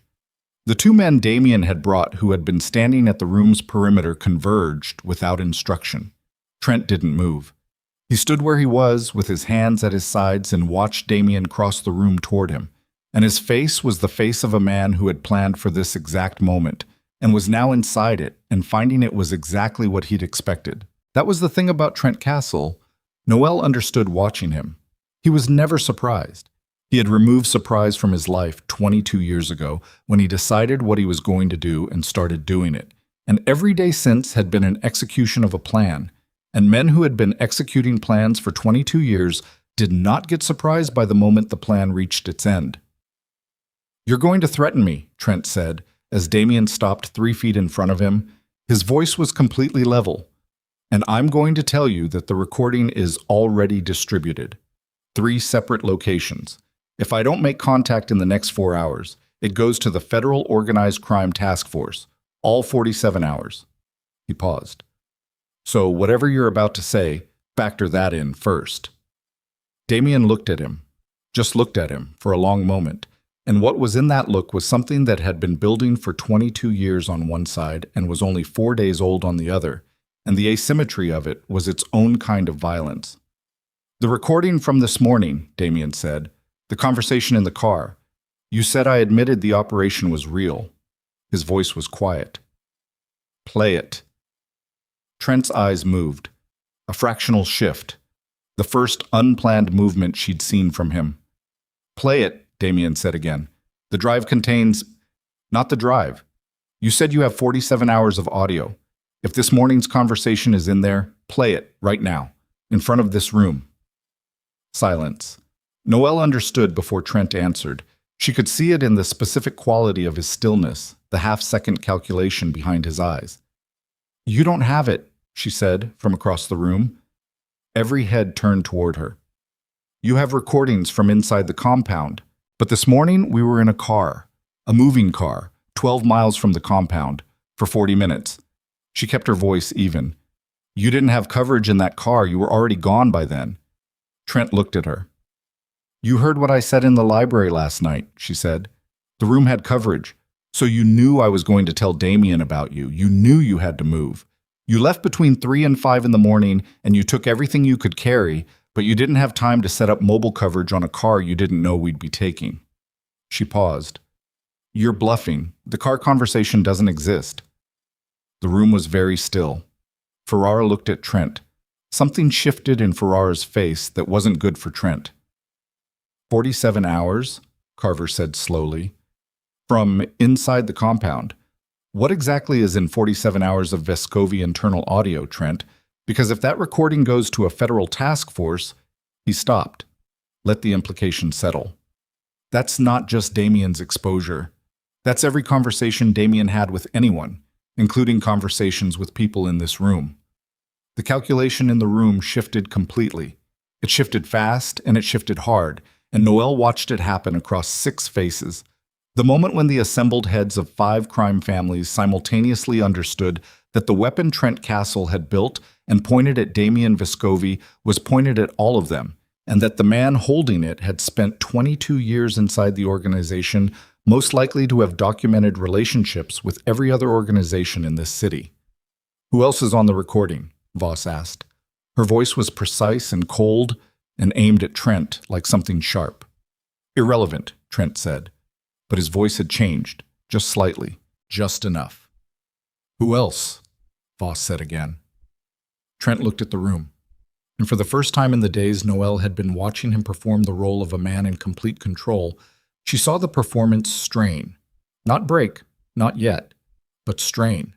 The way a structure strained when the load shifted and the weight redistributed to points that hadn't been designed to hold it. "The recordings are insurance," he said. "They go nowhere if this room reaches a reasonable resolution." "You brought a weapon into this room," Damien said, "that's pointed at everyone in it, and you expect a reasonable resolution." You expected Ferrara's support," Damien said, "and Ferrara is looking at you right now and calculating whether your insurance policy costs him more than your cooperation is worth." He looked at Ferrara. "Santos." Ferrara said nothing. "Your father's photograph was on Trent's desk," Damien said. "Noelle saw it. 22 years, Santos." "How long have you known?" Ferrara's jaw tightened. "That's not... How long?" A pause that lasted too long. "My father's relationships were his own." "Your father built this," Damien said. "He put Trent inside my organization before I ran it, before my father died. He put him there, and he kept him there, and you inherited the arrangement." His voice was still quiet, still controlled, but there was something underneath it now that had weight. "You've been running a 22-year intelligence operation against the Vescovi family, and now your asset is standing in this room with a weapon that can burn all of us. So let me ask you very simply, Santos. Do you want to find out what's on 47 hours of audio, or do you want to help me end this right now?" The room held its breath. Ferrara looked at Trent. The warmth was completely gone from his face, and what was underneath was old and pragmatic and cold. "Where's the source material?" Ferrara said. To Trent. Not a question, a command, delivered in the tone of a man exercising an authority he'd just decided to use. Trent stared at him. "Santos, the drives, the backups, all of it." Ferrara's voice didn't rise. "Location, now." "You don't..." Trent stopped. His chest moved. A breath, taken and controlled. "If I give you locations, I have nothing." "You have your life," Ferrara said simply. "Which is more than you'll have if 47 hours of Vescovi audio reaches a federal task force and my name appears in it 40 times. He looked at Trent with the specific patience of a man who has made a decision and is waiting for the other person to understand it has been made. Location. It happened fast after that, faster than Noelle could track from the position she'd moved to, her back against the side wall with Marcus beside her and Enzo 3 feet to her left. Trent's calculation visibly collapsed. She could see it, the moment the structure he'd built failed its own load test, and he reached into his jacket. Enzo moved. The distance between Enzo and Trent was 12 feet, and Enzo covered it in the time it took Noelle to pull one breath, and his hand closed around Trent's wrist before whatever Trent was reaching for cleared the jacket, and for a moment the two men were locked in a stillness that had the quality of two opposing forces at exact equilibrium. "Slowly," Enzo said. Trent brought his hand out. A phone. Just a phone, a burner, nothing else. "The drive locations," Enzo said. "Tell Mr. Vescovi." Trent looked at Damien across the room. His face had moved past strain and past calculation into something she'd never seen from him before, something that might have been grief if a man like Trent Castle allowed himself grief. The specific devastation of a plan executed perfectly for 22 years arriving at its intended endpoint and finding the endpoint wasn't what he'd planned for. "Warehouse on Cutter Street," Trent said. His voice was flat, emptied of everything. "Unit 14. The key is in a magnetic box under the rear bumper of a gray sedan registered to a shell company, Aldgate Services." He paused. "There's a laptop, encrypted. The password is the date my mother died. September 4th, 1991. Nobody moved. "There are no other copies?" Damien said. "No." "If that's a lie." "It's not." Trent looked at him. "It's done. I'm done." He said it without drama, just information, the way he said everything. "I've been done since you walked in here with her." He meant Noelle. He was looking at her when he said it. "You weren't supposed to be what you are," Trent said. The room was very still and his voice carried in it without effort. "I planned for a frightened woman who needed saving. Someone who'd stay in the room and stay quiet and be a presence without being a participant." He looked at her steadily. "I didn't plan for someone who reads rooms the way you read rooms, who asks the right questions." He paused. "Your brother wasn't chosen randomly. I chose him specifically because your profile said you were cautious, practical, conflict-averse, someone who'd agree to terms and then live within them." "My profile," she said. "I had you researched 4 months ago." He said it without apology. "Before I approached your brother." 4 months. She let that settle. 4 months ago, she'd been arguing with her bank about the second mortgage, serving croissants at 6 in the morning, trying to remember the last time she'd taken a day off. 4 months ago, Trent Castle had decided she was a useful instrument and had begun moving pieces toward a moment that would land her in a crime family's gathering with a husband she'd married 5 days ago. "You chose wrong," she said. "Yes," he said. "I did." The warehouse on Cutter Street took 40 minutes to reach. Damien sent 2 men immediately, Sal driving, a man named Breck riding, and the room held in a suspension that was not quite calm and not quite chaos. The 6 families and their representatives occupying the same space with the specific uncomfortable awareness of people who have just watched a structure they thought they understood turn out to be something else entirely. Aldrich, with the supernatural composure of a man whose job required him to navigate exactly this kind of rupture, called a recess. People moved toward walls, toward windows, toward the small clusters that formed along lines of existing trust. Ferrara stood apart from everyone, which told Noelle something about how he was calculating the next hour. Carver found her near the water service table while Marcus sat in a chair against the wall, looking like a man who had been underwater for a long time and wasn't sure yet if the surface was real. "You should know," Carver said quietly, "that what you did in that room, what you said, is going to be remembered." "I just asked a question," she said. "You named the weapon and turned it around in about 90 seconds in front of 6 crime families." He looked at her steadily. "That's not asking a question. That's something else." He paused. "Damien's going to win the vote today. When the warehouse confirms what Trent said, and it will, the leverage Ferrara needed evaporates. The accounts become fabricated. Trent's testimony becomes suspect." He looked toward where Damien stood across the room. "He's going to get what he came for." "And Trent?" she said. Carver was quiet for a moment. "Men like Trent don't get trials," he said simply. She looked at her hands. "The recordings. If Damien gets the drives—" "That's between you and your husband," Carver said. He moved away. The call came back from Cutter Street 43 minutes after the men left. She couldn't hear what was said. Damien was across the room, phone to his ear, face giving nothing. But she watched Enzo receive the same information 30 seconds later on his own phone, and what moved across Enzo's face was relief, a brief and genuine relief that he suppressed immediately, but not quite fast enough. The drives were there, all of them. Damien lowered his phone and looked at Trent, who was sitting in a chair near the service entrance with one of Damien's men standing beside him, and something passed between them that had no language and needed none. Then Damien looked at Noelle. He crossed the room toward her, and in the particular way he moved, not the controlled, deliberate movement she'd cataloged over 5 days, but something slightly less managed, slightly more direct, like a man who had stopped performing composure and was just moving toward a specific point. She read something she hadn't expected to read from him. He stopped in front of her. "I need to tell you something," he said, low enough that it was only for her. "Before the vote happens. Before any of the rest of it." She waited. "The operation," he said. "The gambling operation. It ran for 4 months, 14 months ago.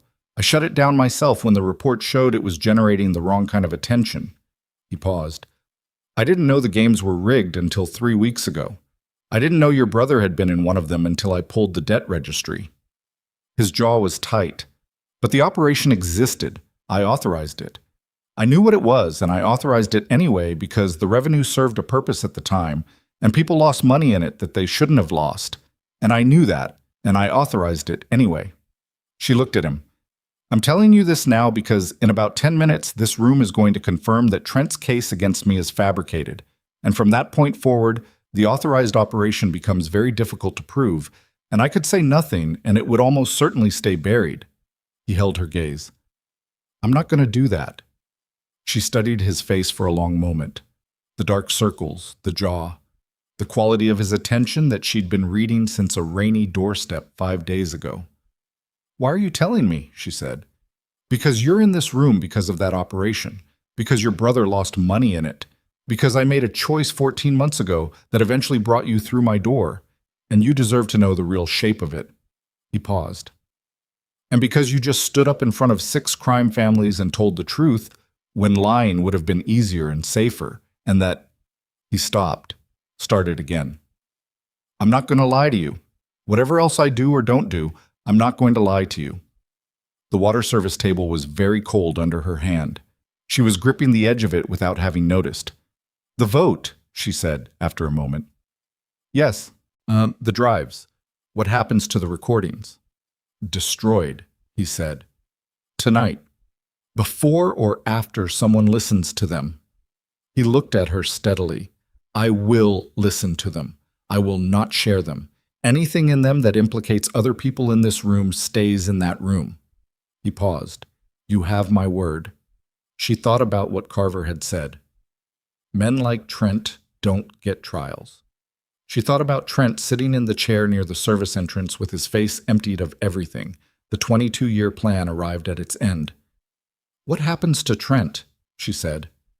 Damien looked at her and didn't answer immediately, and in the pause she read the answer anyway, the one she'd already known from the moment Carver said what he said, the one that was built into the architecture of this world, the same way the bones were built into a building. "Marcus," she said, "I want Marcus in witness protection before today is over. Real protection, not yours. Federal." Damien's eyes didn't change. "I have contacts in the Federal Organized Crime Unit. I can make that arrangement within 2 hours." "Your contacts," she said, "with the people who are supposed to be investigating you." "Yes." She absorbed that, filed it in the place where she kept things that mattered and were complicated and could not be resolved in the next 10 minutes. "Okay," she said. Aldrich called the room back to order at 2:17 in the afternoon. The vote on the coordinator position took 11 minutes. 4 in favor of Damien.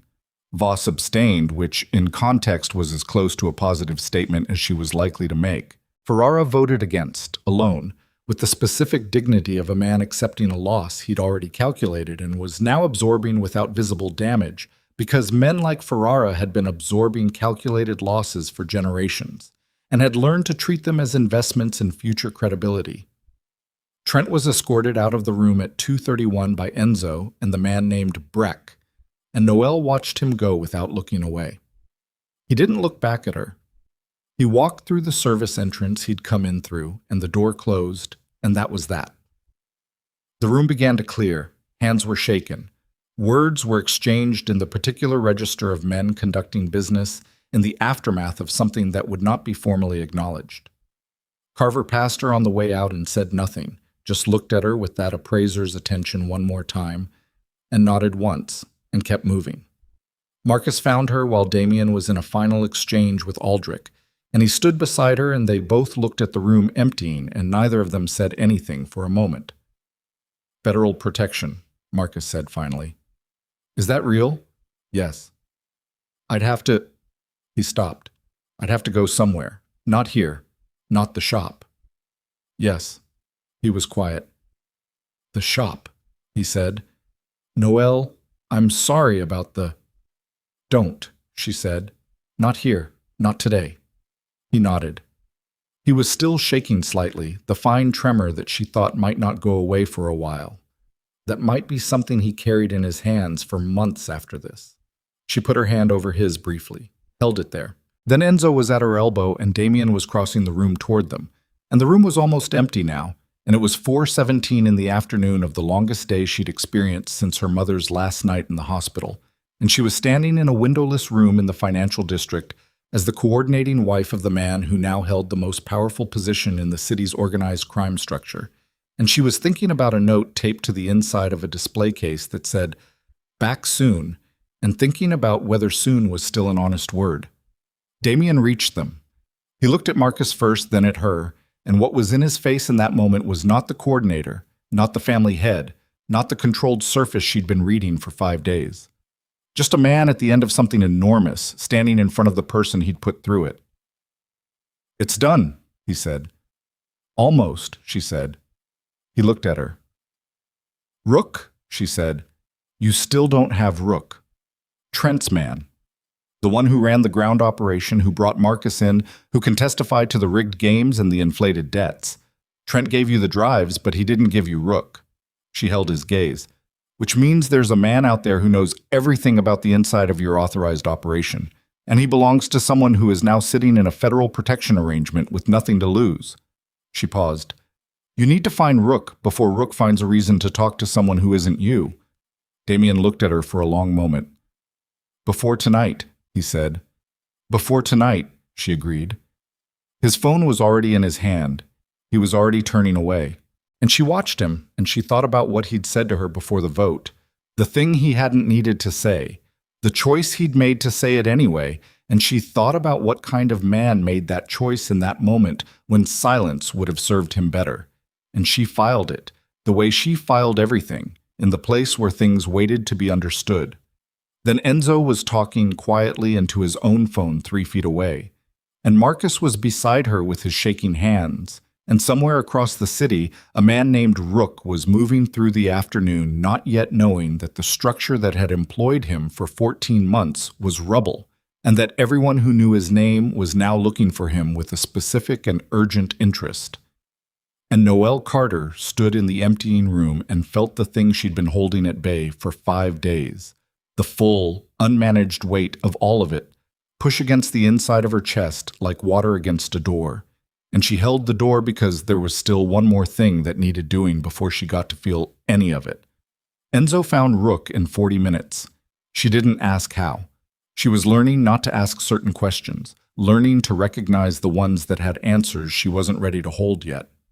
What she knew was that at 5:40 in the afternoon, Enzo came back into the corridor where she and Marcus were waiting and said quietly, "We have him." And the specific flatness of those 3 words told her that Hav was doing significant work. Damien was gone for 20 minutes. She didn't go with him. She sat with Marcus on a bench in the corridor with the building's ventilation humming above them, and the distant sound of the city outside the window, and Marcus put his head back against the wall and closed his eyes. And she watched the tremor in his hands slowly, gradually, by degrees too small to track, begin to settle. When Damien came back, his jacket was off, carried over one arm, and there was a mark on his left hand she hadn't seen before, reddened across the knuckles. And she looked at it and looked at his face, and he met her eyes and held them and didn't explain, and she didn't ask. "Rook confirmed the rigged games," he said. Everything Marcus said. On record, witnessed, dated. He paused. "He also confirmed the debt figure was inflated by a factor of 6. Your brother's actual losses were under $40,000. Marcus opened his eyes. "40,000, Marcus said. His voice was hollow. "Yes." Marcus stopped, swallowed. 11 days. I've been gone 11 days because of $40,000. Because of $40,000 that someone chose to call $2.3 million, Noelle said. She kept her voice even. It was never about the money, Marcus. You were leverage. You were always just leverage. The corridor was quiet. Marcus looked at the ceiling for a long moment. Then he looked at Damien with the expression of a man who has not yet decided something important and is deciding it in real time. "You're going to make this right," Marcus said. Not a question, not quite a threat. Something in between, the particular tone of a young man who has been frightened for 11 days and has arrived on the other side of the fear and found something harder waiting there. "Yes," Damien said. "All of it. The protection. The debt cleared. All of it." "Yes." Marcus looked at him for another moment. Then he nodded once, the smallest possible acknowledgement, and put his head back against the wall and closed his eyes again. Damien looked at Noelle. The corridor light was harsh and unflattering, and in it he looked exactly as tired as he was, which was the most honest she'd seen him look since any of this began. "The federal contact," she said. "For Marcus." "Tonight," he said. "I'll make the call from the car." She nodded. He moved toward the elevator and she followed, and Marcus pushed himself up from the bench and followed her, and the three of them stood waiting for the elevator in the particular silence of people who have been through something together that none of them have language for yet. And the doors opened, and they stepped inside, and the doors closed, and the building held them for a moment in its fluorescent quiet before letting them go back out into the city where everything was about to become, for better or worse, whatever came next. The federal call happened at 6:43 in the evening, in the back of the car, with the city moving past the windows in the particular gray gold of a winter dusk that didn't know or care what kind of day it had been. Damien spoke for 11 minutes. She didn't hear the other side of the conversation, only his half of it. Precise, unhurried. The kind of voice that operated in a register where demands sounded like observations, and observations carried the weight of demands. When he hung up, he said, without turning from the window, "Tomorrow morning, a contact will meet Marcus at a location I'll provide tonight. From that point, it's federal jurisdiction." Marcus was in the front seat. He didn't turn around. "How long?" "That depends on how much you cooperate with their debrief and what they determine you know." "I don't know anything. I played cards and lost money." "You know Rook's face," Damien said. "His voice. You can place him in a specific location on specific dates. You know the names of 3 other men who were at those games." He paused. "You know more than you think you know. That's how it always works." Marcus was quiet for a moment. "Will I be able to talk to her?" Damien looked at Noelle. "Eventually," she said. "Yes." It was not the answer Marcus wanted, and she knew it, and she gave it to him anyway because it was the true one. And she had decided, somewhere in the ruins of the day, that true answers were the only ones she had left to give. She didn't sleep that night either, but it was a different kind of not sleeping. The first 2 nights had been the sleeplessness of fear, of a mind running contingencies and calculations because rest felt like surrender. This was something else. She lay in the large room in the large bed, and she stared at the ceiling, and she let the day move through her in the specific way that enormous days needed to move through you. Not processed, not resolved, just felt, the way you felt weather. Marcus. The federal contact.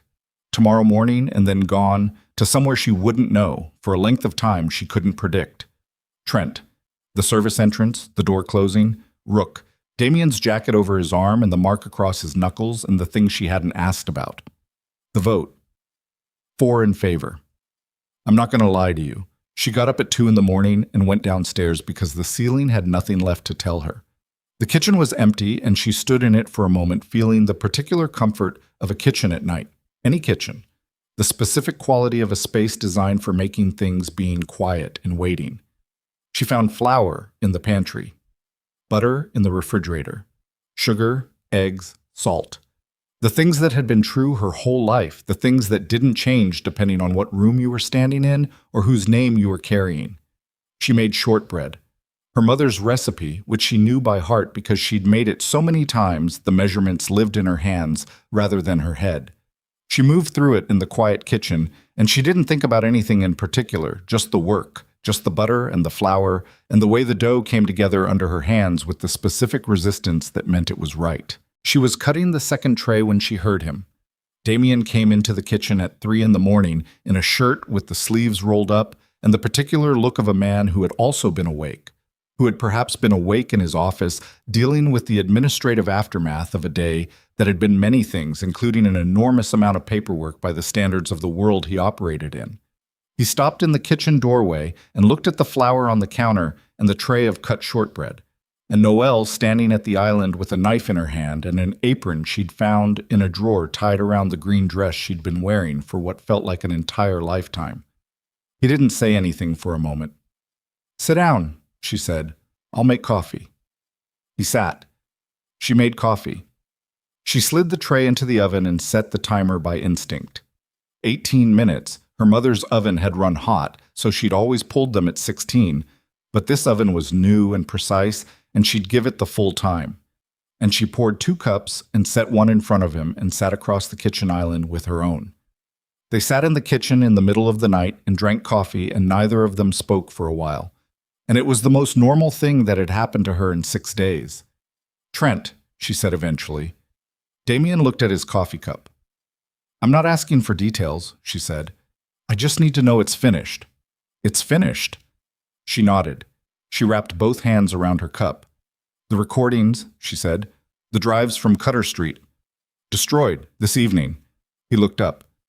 "I listened to 6 hours before I destroyed them. The portions relevant to Trent's operation. Nothing else."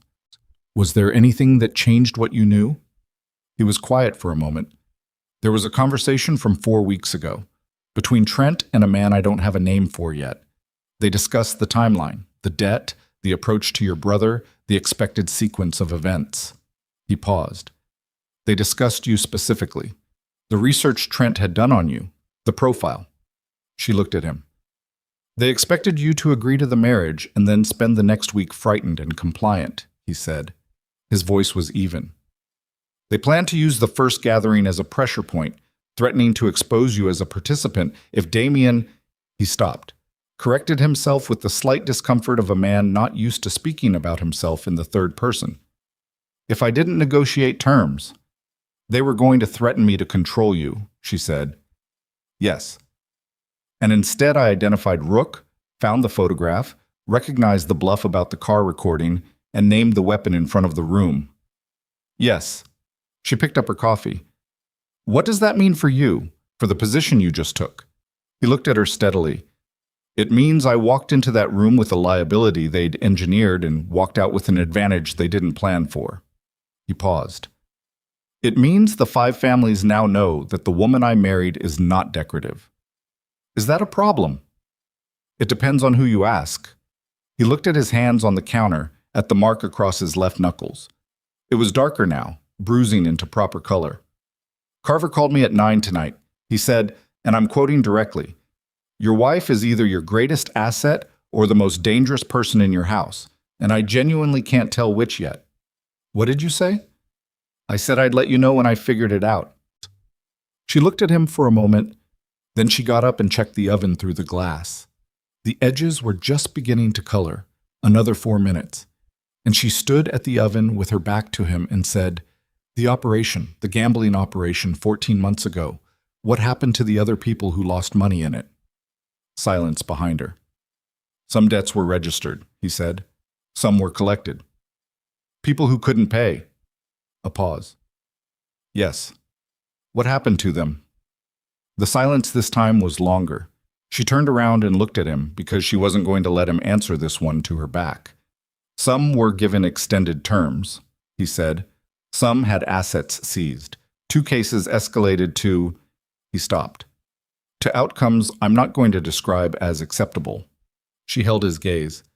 "But you're describing them." "You asked."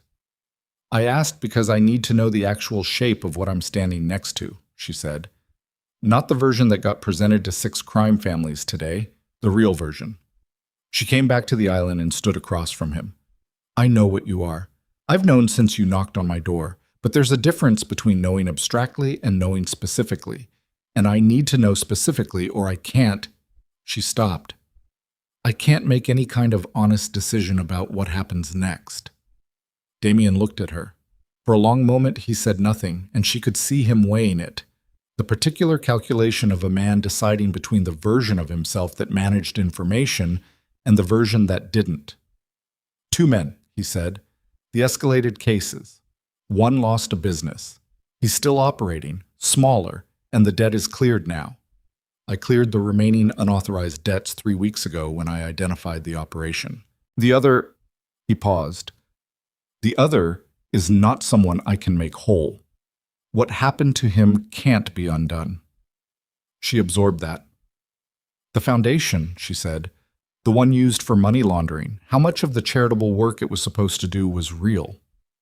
Almost none of it. Could it be real? He looked at her. The structure exists, she said. The documentation, the nonprofit status, whatever framework was built to make it look legitimate. Could it be made actually legitimate? Could the money laundering infrastructure be converted into a real community organization? She paused. I've been running a small business in a neighborhood where half the shops on my street have closed in the last 3 years. I know what it looks like when people need help, and there's nothing there. I know what a real community foundation could do if it actually did what it claimed to do. Damien was very still. You're describing staying, he said. I'm describing a condition, she said. If I stay, which I haven't decided. The oven timer went off. She turned and pulled the tray, and the shortbread was exactly right, the edges gold, the surface matte, the kitchen filling with the smell that had been the smell of her whole life from childhood forward. Her mother's kitchen, and then her own kitchen, and now this enormous kitchen in a house she hadn't chosen, in a life she hadn't planned. She set the tray on the cooling rack. She picked up one piece because 16 minutes was her mother's rule, and the rule was right, and she set it on the counter in front of Damien without asking if he wanted it. He looked at it, then he picked it up and ate it, and she watched him eat it, and he said nothing for a moment. It's good, he said. I know, she said. Bought. Marcus left at 8:15 the next morning. The federal contact was a woman named Reyes, mid-40s, with the particular quality of composure that came from a career spent operating in the space between institutional law and its irregular edges. She shook Noelle's hand with a grip that said she knew exactly where she was and had chosen to be here, and she looked at Marcus with the professional assessment of someone calculating how much he knew and how much he'd cooperate, and she shook Damien's hand without looking at his knuckles, which Noelle noted. Marcus had one bag. He'd retrieved it from his room at the compound, the clothes he'd been wearing when Trent's men brought him in, plus a few things Damien's people had sourced without being asked, which Noelle suspected was Mrs. Greco's doing. He stood in the front hall with the bag, and he looked at Noelle, and he did the thing he'd been doing their whole lives, which was trying to make his face say it was fine when it wasn't fine, and she'd never once let him get away with it, and she didn't now. Hey, she said. She put her hand on his face the way their mother had done. He was taller than her by 6 inches, and it didn't matter. Look at me. He looked at her. You're going to be okay, she said. You don't know that. I know you, she said. Same thing.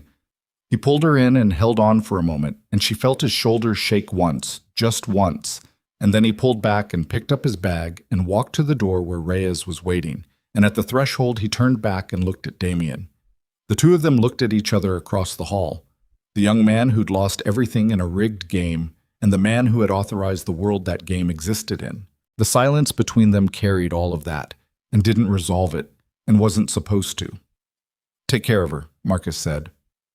Not a request. Damien held his gaze. Yes. Marcus nodded once. He walked out. The door closed. Noelle stood in the front hall looking at the closed door for a moment.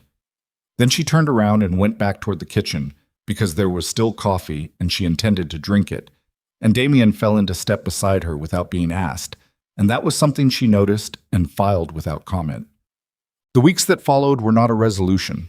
She wanted to be honest about that, at least with herself, because one of the things she'd decided somewhere in the ruins of that day was that she was done being imprecise about the nature of things.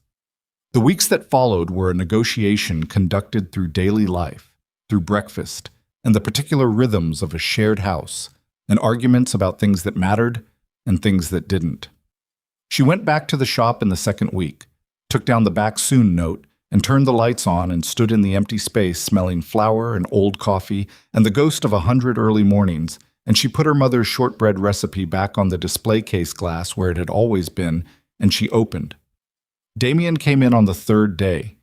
He came in at 7 in the morning, which was early even for her, and he sat at the small table by the window. The same table he'd sat at the night he came to make his proposal, which she didn't think was accidental. And he ordered coffee, and she brought it to him, and he sat there for an hour and a half working on his phone while she ran the morning bake. And he didn't make a production of it, and neither did she. He came back the next morning, and the morning after that. She didn't comment on it for 2 weeks. Then one morning, sliding a tray into the oven, she said without turning around, "You're going to need to order something other than coffee eventually. It's embarrassing for the shop." A pause. "What do you recommend?" "The almond croissant, my mother's recipe." She closed the oven. "It takes 22 minutes. You'll have to be patient." "I can be patient," he said. She turned around and looked at him at his table by the window, with the morning light coming in from the street behind him. And she thought about patience, about what it actually meant as a practice rather than a performance. And she thought it was possible that they were both learning it. And so, the foundation restructuring took 4 months. She drove it. That was the honest word for it. She drove it, with the same attention and controlled stubbornness she'd applied to keeping the shop alive for 6 years. Because it turned out that running an operation on insufficient resources and insufficient sleep while managing people who had their own agendas was the same skill whether the operation was a pastry shop or community foundation, and she had 6 years of that skill in her hands, and she intended to use it. Damien cleared the financial structures, hired a legitimate director of operations at her insistence, someone with an actual nonprofit background who knew what she was doing and had no prior relationship with anyone in the Vescavios organization. Opened the foundation's books to an independent audit. The audit found what it found, and some of what it found was dealt with, and some of what it found was disclosed to the appropriate authorities through channels that Carver Malone had described to Noelle. In a second conversation at a restaurant with white tablecloths, as remarkably sophisticated for someone who had been in this world for less than 6 months. "I grew up with a mother who kept 2 sets of books," Noelle had told him, "one for the tax office and one for what was actually happening. I know how to read the gap between them." Carver had looked at her for a long time. "How is he?" "Working," she said. "That's not what I asked." She'd picked up her coffee. "He's learning that the version of himself that built an empire is not the only version available." She paused. "It's slow. It's real." Carver had nodded and said nothing more about it, and paid for the coffee. The man whose business had been seized in the gambling operation's aftermath was named Gregor Vance. He'd run a printing shop in the Eastern District for 11 years before the debt, and the collection had stripped it down to nothing. He was 53 years old and had 2 employees who'd lost their jobs when the shop closed. She found him through the foundation's community outreach records. His name appeared in an application for emergency small business assistance that had been submitted 8 months ago and never processed, because the foundation hadn't actually been processing anything. She processed it. Then she called Damien and told him about Gregor Vance and the printing shop, and there was a silence on the phone that lasted longer than silences usually lasted between them now. "What do you need?" Damien said. "A commercial lease in the Eastern District," she said. "Ground floor, reasonable square footage, and enough startup capital to cover equipment in the first 6 months of operating costs." She paused. "And an apology. From you, directly, in person." Another silence. "Noelle, I'm not negotiating on the apology," she said. "The money is easier for you and the apology is harder, and that's exactly why it matters." A very long silence. "Okay," he said. The meeting with Gregor Vance happened on a Thursday afternoon in the foundation's new offices on the 3rd floor of a building in the commercial district that smelled like fresh paint and had a receptionist who was on her 2nd week and still figuring out the phone system.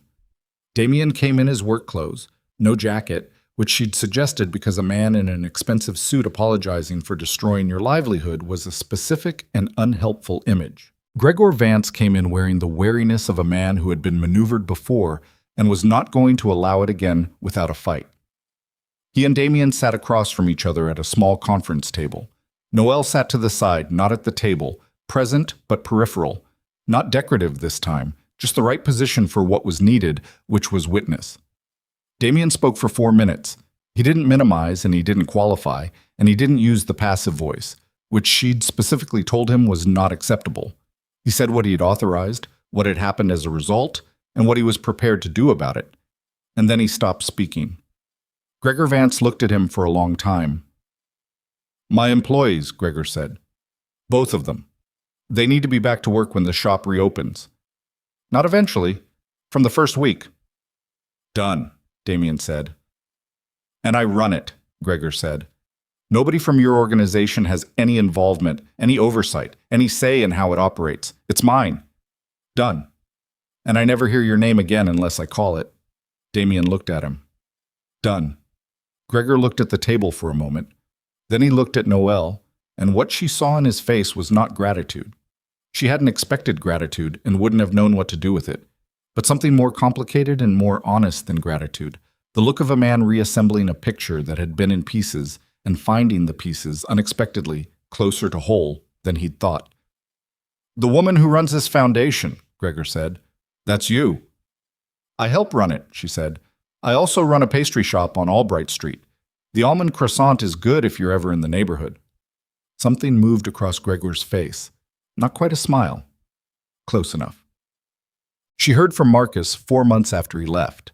A letter, not a phone call, forwarded through Reyes with 2 paragraphs redacted by the federal program's standard process, which meant she received a letter with 2 blank rectangles in it that told her there were things he was doing and places he was that she wasn't allowed to know yet. What was left, around the redactions, was his handwriting and his voice. He said he was okay. He said the people around him were not what he'd expected, which she read as a positive sign because Marcus had always expected the worst and been surprised by exceptions. He said he'd been cooking, which was new, because Marcus had never cooked anything in his life, and she took this as evidence of genuine change, the kind that came from being somewhere unfamiliar long enough to become someone slightly different. He said he thought about the shop. He said he thought about her. She wrote back a long letter and sent it through Reyes, and she told him about Gregor Vance and the printing shop and the foundation and the almond croissants and the table by the window where a man she'd married under duress now sat most mornings working on his phone like someone who had discovered a routine and was holding on to it with both hands. She didn't explain what that meant or what she thought it was becoming because she didn't have that language yet. She sent the letter and she went back to the shop and she started the morning bake. It was a Saturday in late March when she finally said it out loud. They were standing outside the shop in the early morning, before opening, the 2 of them, because he'd arrived before she'd unlocked, and she'd found him on the step, the way he'd found her on hers 5 months ago. And she'd looked at him and thought about how much had changed and how much hadn't, and how those 2 facts could coexist without resolving. The street was quiet. The light was the thin, clean light of early spring, the kind that didn't carry warmth yet, but suggested it was coming. The shop window reflected both of them back in the dark glass, slightly distorted, like a version of themselves seen from an angle. "You could have handled Trent differently," she said. "In that hallway, at the compound, the morning he disappeared. You could have moved against him the night before, when you knew.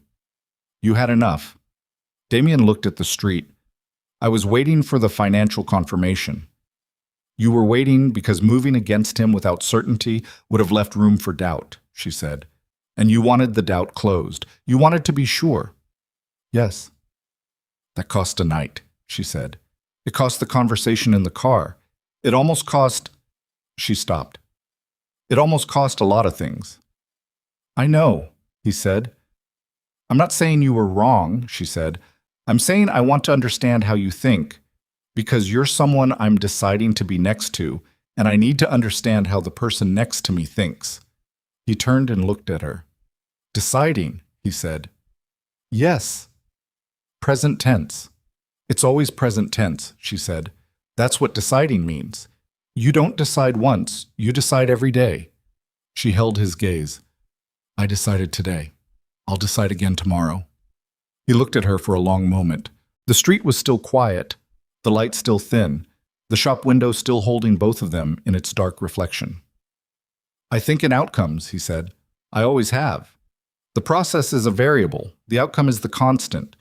Whatever path produces the needed outcome is the path I take. He paused. You think in people. The outcome is a variable. The people are the constant. Yes, she said. Those are going to conflict, he said. They already have, she said. They will again. He nodded slowly. So we argue. We argue, she said, and then we decide. Something shifted in his face, that thing she'd seen briefly in the civil office, when the registrar had asked if they were willing, that question she hadn't had language for. She had more language now.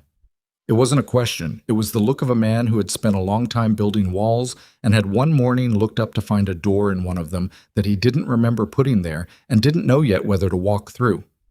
He reached into his jacket pocket and produced a small key. The apartment above the shop, he said. The lease renewal came through. I had Mrs. Greco handle the paperwork. He held the key out. I thought you might want to move back. She looked at the key. Small, ordinary, the kind that opened the kind of lock she'd opened 1,000 times. She took it.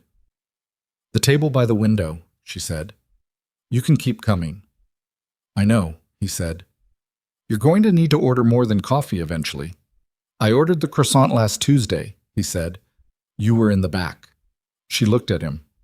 How was it? He held her gaze. It was good, he said. The same as the first time. She looked at him for a moment longer. Then she turned and put the key in the shop door and opened it, and the smell came out to meet her the way it always did. Flour and butter and the warm ghost of every morning that had come before this one, and she stepped inside. He followed. She didn't look back to see if he would. She knew he would. Behind them, the door swung gently closed, and the street went quiet again. And the thin spring light moved slowly across the shop window until the reflection was gone, and there was only the light itself, and the day, and everything still left to make of it.